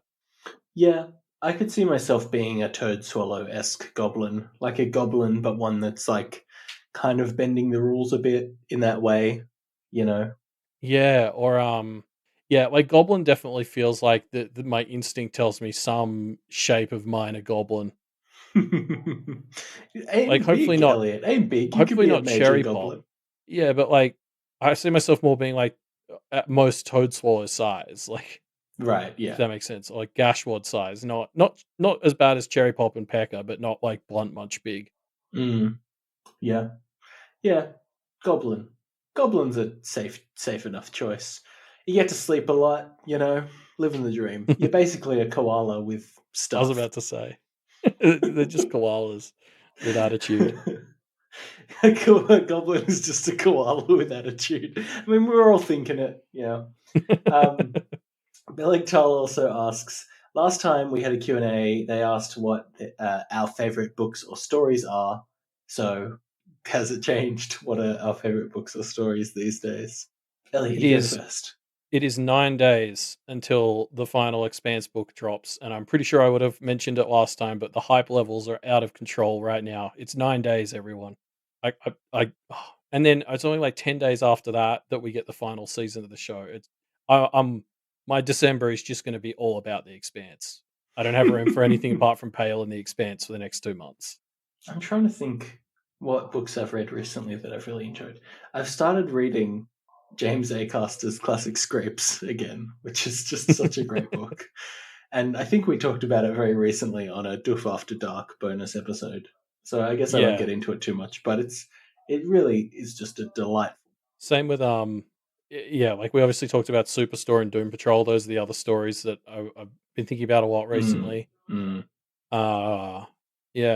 Yeah, Doom Patrol, that's really stuck with me since season 3 ended. I also have. I want more. Yeah. I also have sitting on my bedside table, although I'm now saving it for after the Expanse. I've got the final Jack West Jr. book by Matthew Riley on that. I'm very excited to just. It's like the opposite of reading Pale. I just turn my brain off. Yeah, cool. We've got a live question coming in. Shall we bring in Mirthstrike? Yeah, let's do it. Mirthstrike, you've been invited to speak. Welcome to the show. Hello. Hello. Welcome. Thank you. So you've expressed an aversion to making predictions at this point, so I'm going to ask you to do the opposite. What's the opposite of making a prediction? Making a wrong prediction, I guess. Well, in the recent chapter when Verona and Avery were summoning the Lost, it was brought up again that the paths were previously referred to as the Dream, and the Tearaway Kid expressed annoyance at the name having changed yet again. Yeah. So I'm going to ask what you believe the name of that was before the Dream. I like that. That line did jump out to me as very hilarious. That this keeps happening. I'm trying to think because so in my mind the rebranding kind of maps to the way innovation is seen as more important in like modern economics, right? Like it's like before being an inventor or like a scientist was seen often as a bit daydreamy, and then with the Industrial Revolution and the technology age, it's like being an innovator is like a career now. And so that's where it went. It switched to being a bit of a path as opposed to daydreaming. So what was it before dream? Like maybe something very philosophy based. Like I'm thinking of the Renaissance or even ancient Greece. I see it as like going from dreams to paths is like a further down the kind of scientific vibe, right? Like we used to think of it as dreams, but now we know better and know it's a realm that we've called the paths, right? So going back even further, I'm thinking like, could it have some like strong religious connotations or something? And Beluga is saying something very similar as well in chat. I think we have the same idea of like, maybe there's some religious connotation to what this area was thought of previously. But I don't think I know enough about theology to know what an analogous version of this for religion base could be. Yeah. Because I guess maybe just like purgatory or something like that, theoretically. Yeah. I just continue to think of it as like a space that, if it existed outside the seal as that was going on, and like thinking about how scientists used to be treated 500 or 600 years ago, I could see it being less about the dreams and more about like I guess this is still leaning into the idea of it being chaotic, like outside civilization. I mean, maybe it ties more into explorers. Like this was the age when people were exploring the world, and the paths are kind of the only piece of that that's left, but maybe they were less exotic in that way when the world was still being explored. The edges of the map or whatever, right? Yeah. Yeah, Farlands is a good one from the chat. Terra Incognita I also like. The Frontier. What do you think, Mirth? Well, I must admit I only came up with a question about 5 minutes ago, so I haven't put a lot of thought into it. My best so far was the unformed or the preformed. I like that. Yeah. Because that definitely maps to what they are. The Expanse. 9 days. 9 days. Yonder. I really like Yonder from 19. Yonder is nice. Anywho, all right. Thanks, Mirth, for the question. Good question. Good fun one. Seeing a lot of great answers in chat. We got some more questions from Sleeping Beluga. I think we got a lot of questions. Yeah. So I've bolded some on our notes doc that I thought were really good ones, Elliot. Okay. Feel free to Hit me with bold them. some others, but let's start with this one. What would your Alpi communication nightmare dreamscape look like? Ooh, this is maybe interesting. a strongly personal one, so we can move on if we don't want to dive too deep on it. I feel like part of this question is, so I guess if we look, Verona was scared of the future, Lucy, the past, Avery, the present. So I feel like the first thing you got to do is figure out which one of those three is haunting you the most. I think it's just what's haunting you in general, right? Yeah, I guess. Yeah. I just that's the framework I'm using to try and think about what do I stress about, the past, present, or future the most? All of the above. I don't know. What are your thoughts? I don't know. I feel like I don't have enough stresses at the moment to really drive this home. I mean, just kind of like, so sorry for the humble brag, just kind of like, probably just like general ruin, like financial destitution, isolation. But those aren't super specific, are they? Which makes them that's feel the not problem. quite right. Yeah. It's a problem I'm running into. I don't know what mine looks like. Actually, maybe I do. It's probably just, you know what it is? After the last 2 years and all this stuff, I won't get too into it. I don't want to do that Brett oversharing thing I was just talking about. It'd probably be this room I'm sitting in right now, where I spent too much time over the past 2 years. Just the idea of me still sitting in here 10 years from now. I imagine that's a fairly universalish one at this point, is everyone's pretty fucking sick of their house right now. Yeah, interesting. Yeah, I could see that for myself as well, to steal your answer. Cool. I also liked this one, which was, how do you think the web serial format that Wildbow employs, which is, steady stream of chapters kind of published over time, influences the structure of Pale? Which I think is interesting. I think we've talked about the benefits that it has a lot, but like structurally, the structural impact that it has, I think, is fun to consider.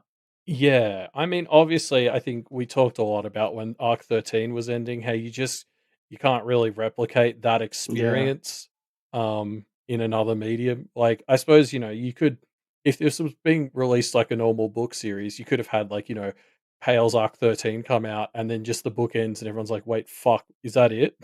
Yeah. But a year of that might have been a bit much. I think we would have legitimately gone insane. Yeah. Yeah. I think it's an interesting question for Wildbow of like, how much do you consider the contemporary reader who has chapter breaks of a few days versus the, end of the story reader or whatever, of like, going through it all at once.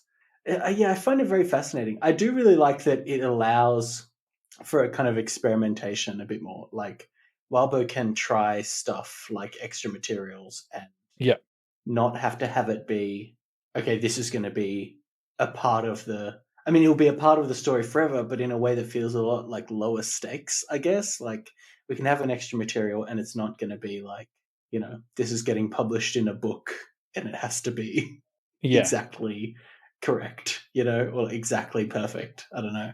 I think we've talked about stuff like this before. Maybe it was more back in Deep Impact, but like, yeah, definitely the ability for these stories to not have to be as tightly edited in that way that like if it's not relevant, it gets cut. Is a huge part of why I've started to enjoy these stories more than other ones, because it lets Walbo throw more of those balls in the air that we talk about. How he juggles those, and it also just like allows the story to explore just more different things. But yeah, it allows for variety as well in a way that things can be kind of thematically very tied in, but doesn't necessarily have to have a huge impact on the plot for it to still feel like a worthwhile exploration of time, Because the only other major series I can think of that's really hit that spot for me would be A Song of Ice and Fire, particularly towards the middle of the book series. That was when George R. R. Martin just clearly started to go fucking ham on how many characters he included and what they were on. Mm. And I think the thing is, though, like this really highlights why the web serial format is good, because Wildbow just has to keep pushing stuff out. Like he can't allow himself to get bogged down in like, figuring out where it's all going. Whereas, like, obviously, famously, A Song of Ice and Fire is currently not finishing because George R. R. Martin wrote himself into a corner by deciding not to do a time skip and stuff. And I think the web serial format is so good for allowing like Wildbow to not let himself get stuck like that. Maybe it means, like the time skip in Worm kind of constantly people say that wasn't done well, blah, blah, whatever. But like, fuck, I'll take that over 9 years between book installments any day. Yeah, definitely. Or even just, I think it's very conceptually strong to be able to, for Wildbow to be able to respond to how he is feeling about the story. Like it leads to a more Yeah. compelling narrative that he doesn't have to sit down and write. Like imagine writing, if Pale was being written all at once, some of the areas Wildbow would have presumably fallen out of love with, and then he would have to go back and do editing of them and all this stuff. Like it would just feel worse. Yeah. Yeah, So I mean, obviously, sleeping. yeah, Oh, sorry. that live feedback, it But has been not talked even the about a lot. life. I agree with that. But even just like to the extent of the things that Wildbow finds interesting can change over the course of the story, meaning that he's Oh yeah, always writing about the stuff that he finds interesting in a way that makes the story as a whole better. You know what I mean? oh yeah, for sure. Oh, I mean, like Pale has a pretty obvious line. Like when Wildbow used to talk about this being a shorter serial, I'm sure that was a version of the story that ended Yeah. like where Arc 13 did, or maybe even Or earlier. even And earlier. obviously, Yeah. like I think we're all pretty glad that he's made this decision to explore this aftermath and this second half, um, because like we're doing even more fascinating things with the story right now. And like, Mm, yeah, I'm mm. really glad that that's something Wildbow was able to sort of be like, no, there's more to this. Yeah, exactly. It allows it to be reactive to the emotional core of the story in such a compelling Yeah. way. Well, I suppose you could do that though, even if it was like a classic book series. I suppose Mm. depending on how it was published, there might have been room to just sort of say, "Oh no, this isn't a trilogy anymore. This is 6 books or whatever." Yeah, I mean, you could definitely see it happening, but it's like it's it's conventions that you feel pressured to follow, right? Yeah, Whereas yeah, in it's a lot freer, obviously, in this format. yeah. The web serial. Yeah, you're right. All right, I'm clicking on this spoiler that Stephen Beluga has posted in chat. They say, "Don't read this until you finish the question," and now I'm reading it. I think. Okay, I Oh, thought this topic felt okay. familiar. um, Next up, what do you think would change if Pale was set in Australia with the same general players in town? What would the cultural changes be like? That would, that kind of stuff. Sorry, my chair just Um, creaked really loudly. yeah, I don't know if we've really talked about this in a podcast before, but obviously, like so something that came up obviously when we talked about doing like pace, we considered doing a Pact verse story in Australia. Mhm. Um, and the hard thing there is, for those who aren't in Australia, you might not know there's like a lot of stuff here around our like indigenous culture and the way Mhm. you're allowed to use Dreamtime mythology in works of fiction. It's seriously frowned upon by most like indigenous councils and groups. Um, and so the issue for And setting also, other just verse, we don't have the expertise to do it yeah, justice, right? that too. But so there's just like uh, I think yeah, between a lack of confidence in being able to, or being approved to really touch on Indigenous Australian mythology, combined with the fact that doing a version of the other verse in Australia without that would feel just as bad.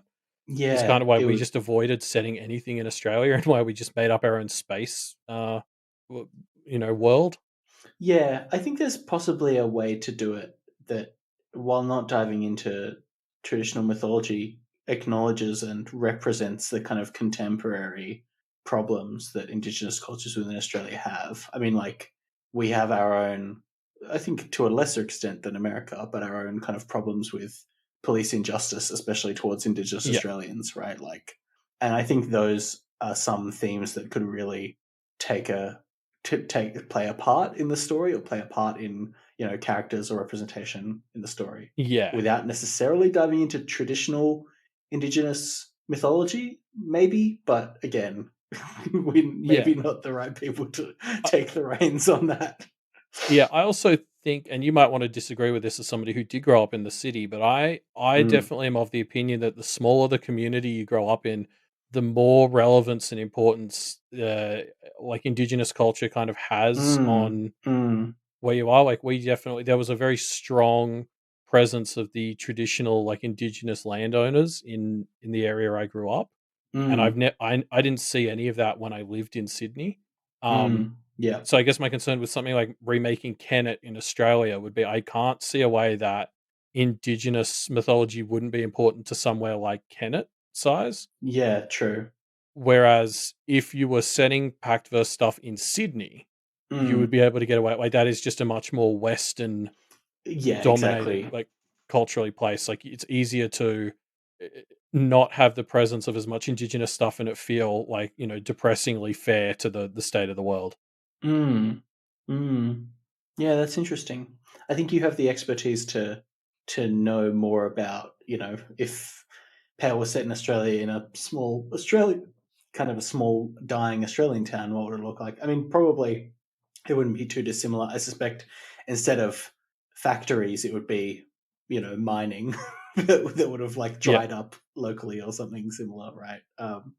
But I don't anticipate 100%. there'll be too much of a difference.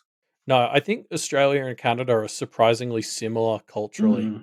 Except it's cold there and it's hot here. That's probably the one major difference. Well, that's like you see so many young Canadians like doing a gap year or something in Australia because they want to come to the beach. Similarly, I had a bunch of friends who went and did a gap year in Canada because they wanted to ski for a year. Like we almost just trade 19-year-olds.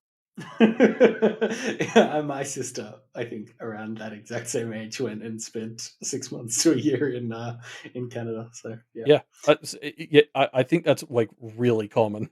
Yeah, my understanding of the differences between Australia and Canada is there is cold and they play ice hockey. Here is hot and we play cricket, and that sums it up. Legitimately, yeah. Yeah. So Avery would play cricket and soccer rather than soccer and hockey. Oh no! I guess she could still play field hockey. I know a lot of people that play field hockey here. Yeah, I played field hockey growing up. Yeah. I would love to see Avery have a crack at rugby. Yeah. Good stuff. Actually, I think Avery would fucking kill it at AFL. Fair enough. All right. Moving on, I guess. We got a question from Ninteen. If Alexander maps to Verona, who do Musser and Bristow map to of the trio? Okay.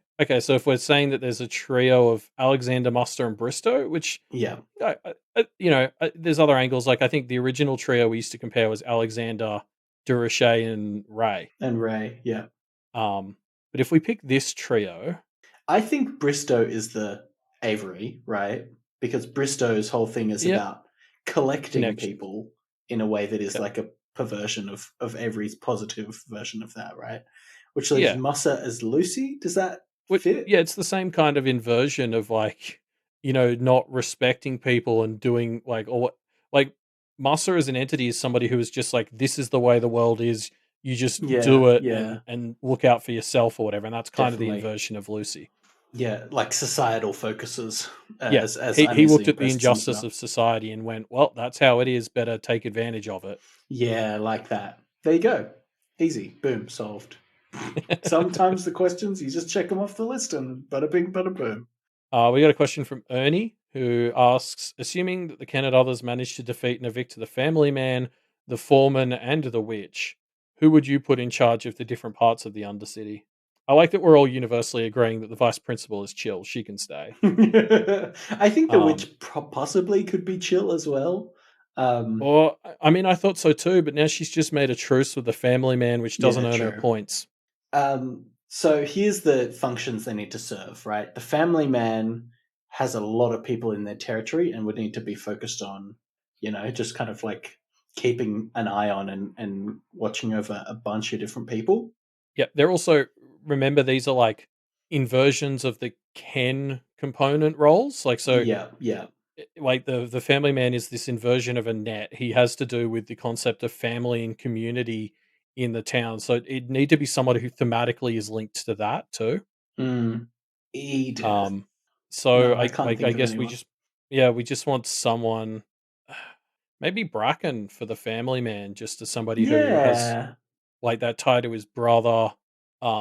He's from the Undercity. He's somebody who's like starting to connect with Kennet. Like, he's a much better representation of the idea of community and family in the Undercity than most of the other ones we've seen. Yeah, I'm struggling to think of a better answer to that, so I'll take that. How about the foreman? I feel like we haven't got enough of the foreman to really answer this. Yeah, I kind of get the vibe he's just a like racist, misogynistic, like toxic masculinity man. Mm. Um, So who's a positive masculinity? Maybe Nibble? Nibble and I don't Chloe know. could Yeah, take the reins there? all of the ones we used to have made the mistake of being father figures to Lucy, and now they're all gone. Matthew, yeah, not Matthew? Brett. I feel like Nibble could be it. Yeah, I feel like Nibble would do okay. I almost want to say Guilherme, but just not right now. Yeah, cool. We got a question from Mithros, who says, "What's your prediction of how or when the wolf will return? Bold and specific, please." Damn it, throwing our own bold and specific back at us. I mean, I do see the Carmine Wolf theory that is posted around having some strength to it, so I could see that. Is that bold and specific enough?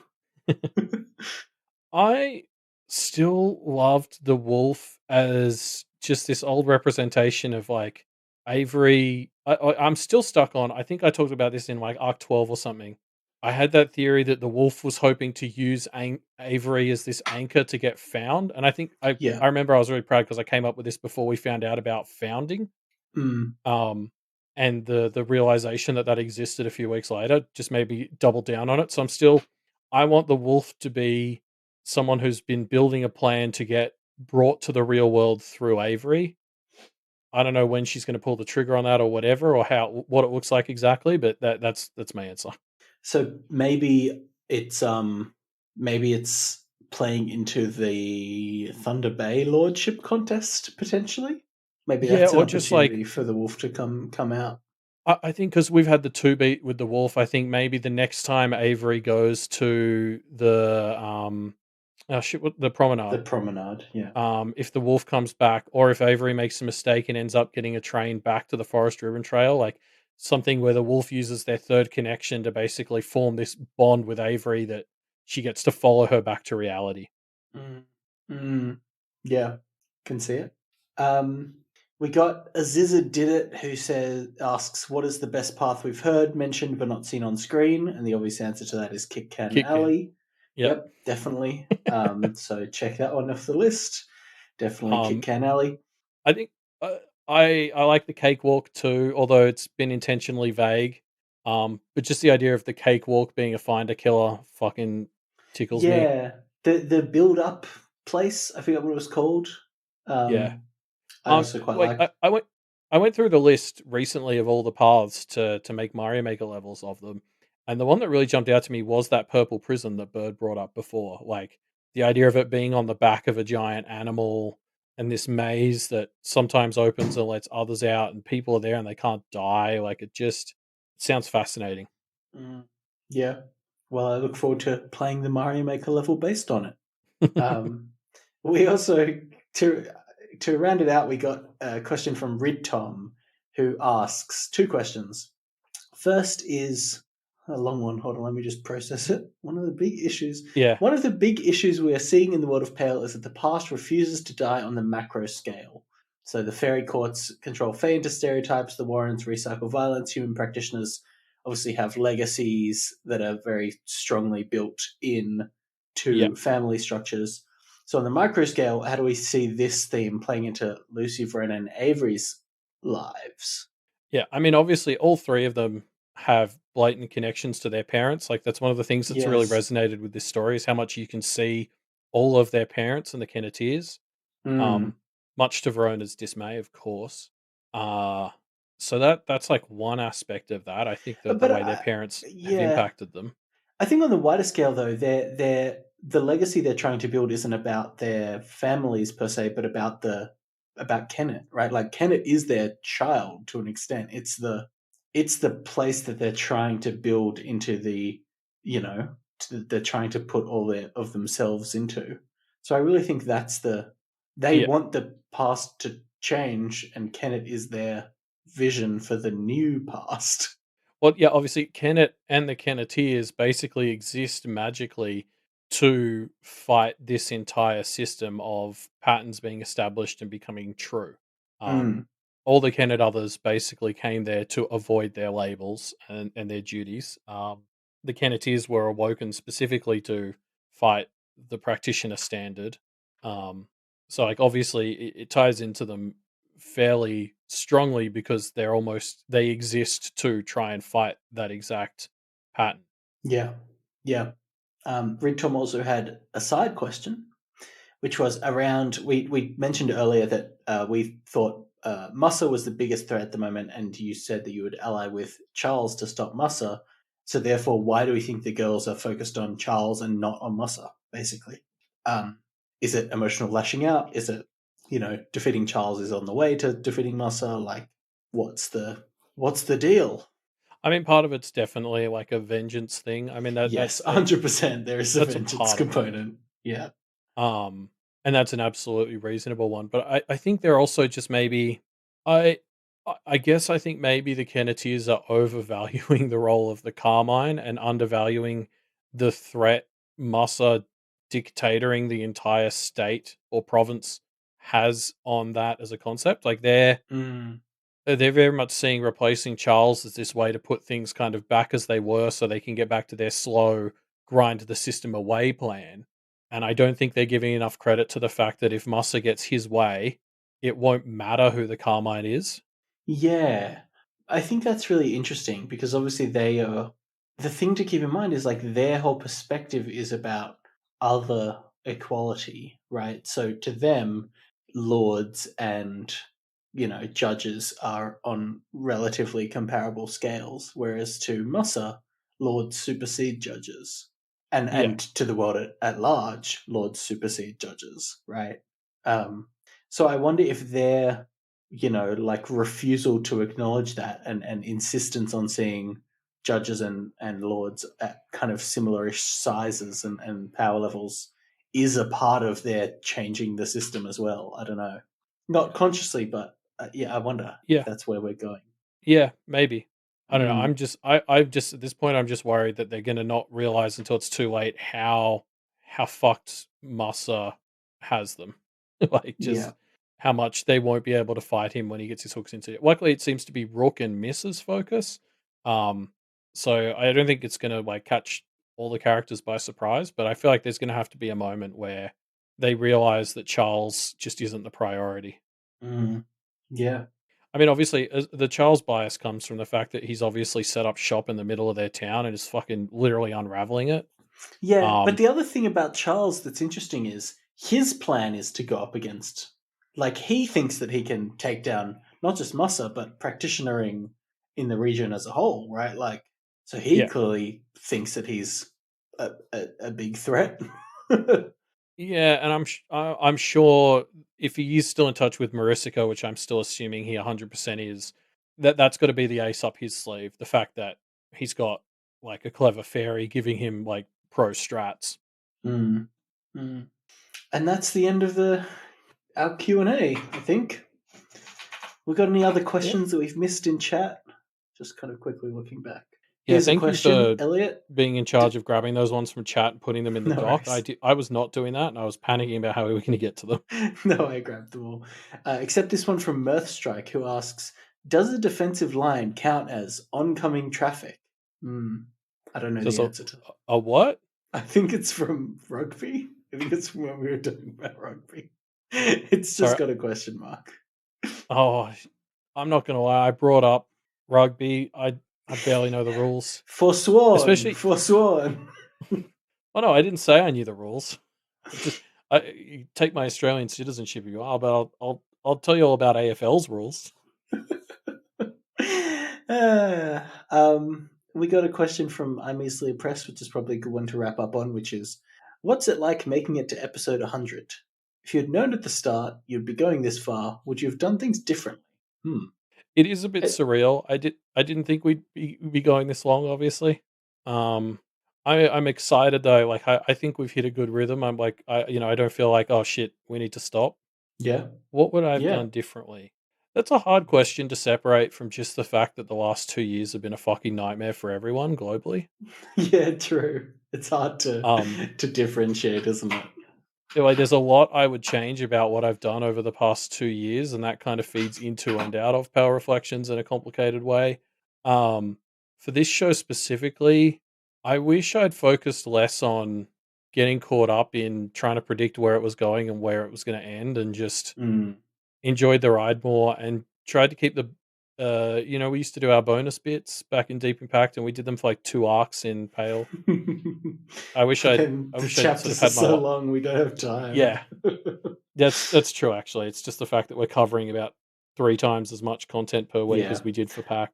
Yeah, maybe we would have done a different format, like the reflecting episodes, focusing more on them, or doing a monthly charity live stream with activities and discussions. I don't know, like, who knows? But still, been a good ride, been a good time. Yeah, I don't really have any major regrets regarding the decisions we made to get here or anything.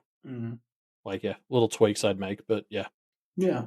Well, thanks for joining us, folks, for the past 100 episodes, and hopefully you'll join us for the next 100 episodes. We've opened the can of APU2 worms now. There's so much cool stuff that we've got planned. I don't want to dive into it. And we don't have any like perishables or anything, but one great thing to bring up is it's given us more time. Sorry, we actually do. Ruben, I was going to chat to you about that. There's some of the alcohol that I bought actually does expire at the end of December this year. So I will be. I'll probably just be drinking that by myself, and then buying a replacement when we actually have a date again. Yeah, I'll come. We'll do a housewarming for you. When are you moving? Soon. So maybe we'll do a housewarming. Before the removalists will return my fucking call, I can tell you the date. But yeah, the thing that it moving back has meant is that we've had more time to commission things for giveaways, which I'm very excited for. Yeah. So there were a few things on, like, the giveaways were really looking like the thing that we weren't going to get done in time when we thought it was Arc 13. Like, a lot of the art and stuff that you're going to see was all ready to go, but most of the giveaways were going to be very small and simple, and that's been the thing that the extension has let us do a lot more with. Like, I have some stuff to give away coming in soon that I'm very excited for. Yeah, but even the stuff Malia was helping us with. Sorry, I'm trying to figure out a way to get Ruben to know what I'm talking about without saying what it is. Yes, I know what it is. Yeah, like, those weren't probably going to be ready for Arc 13 because we haven't even gotten the samples tight or anything. Yeah. So that's something that will now be a lot more organized. It's been interesting though. Some segments are having to get reworked as well, for better and for worse. Like, there is one that Crispy has been starting to help us with that is having to be seriously sort of retweaked because the story didn't end. Because the story keeps going. Yeah. Anyway, there's a lot of really fun stuff coming up. So when the story does end, it'll be a great time. A sad time, but a great stream. But yeah, I guess that's that, huh? Thanks for joining us, folks. Episode. Yeah, what a long episode. But a good time. Good to have everyone in here. I think this was our largest at one point audience for their live recording. So thanks for tuning in, folks. Now, if you want to talk about this episode, oh shit, are we going to do the outro? No. Yeah, you can leave your comments in the discussion thread. We don't have a discussion question this week, but we might have one next week. Yeah, we're all taking a fortnight off. Yeah.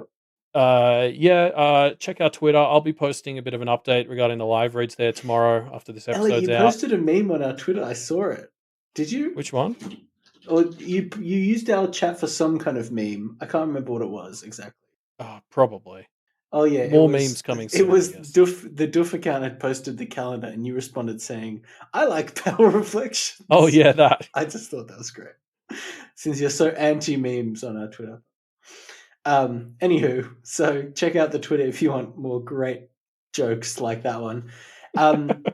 We've mentioned Do the Right Thing a fair amount this earlier on in this episode. It's a great show. You should really check it out. You can find more information at duffmedia.com. Yeah. For Walbo, if you still and hear all this, the other shows. more of Sign. I looked it up. That's what it was called. I really like it. If you want to support all the shows on the Duff Media Network, you can go to patreon.com/Duff Media and become a patron and get access to bonus shows like Duff After Dark and all other great. And The High Ground, which is our bonus show that we do with Georgia, the aforementioned sister of this here Elliot. And it's a very fun show. Yes. And in fact, the patrons will be the ones who get the update on our upcoming special Christmas live stream. Yes, we're doing a special Christmas live stream, and it's going to be really fun and not at all terrible. It can be both. It can be. Don't forget to stop by Wildbow's Patreon as well, patreon.com/Wildbow. He wrote this story, and so without him, we wouldn't have all been here questioning each other and answering each other. Yep. So go and support him. And thanks for joining us, folks. See you for the 200th episode.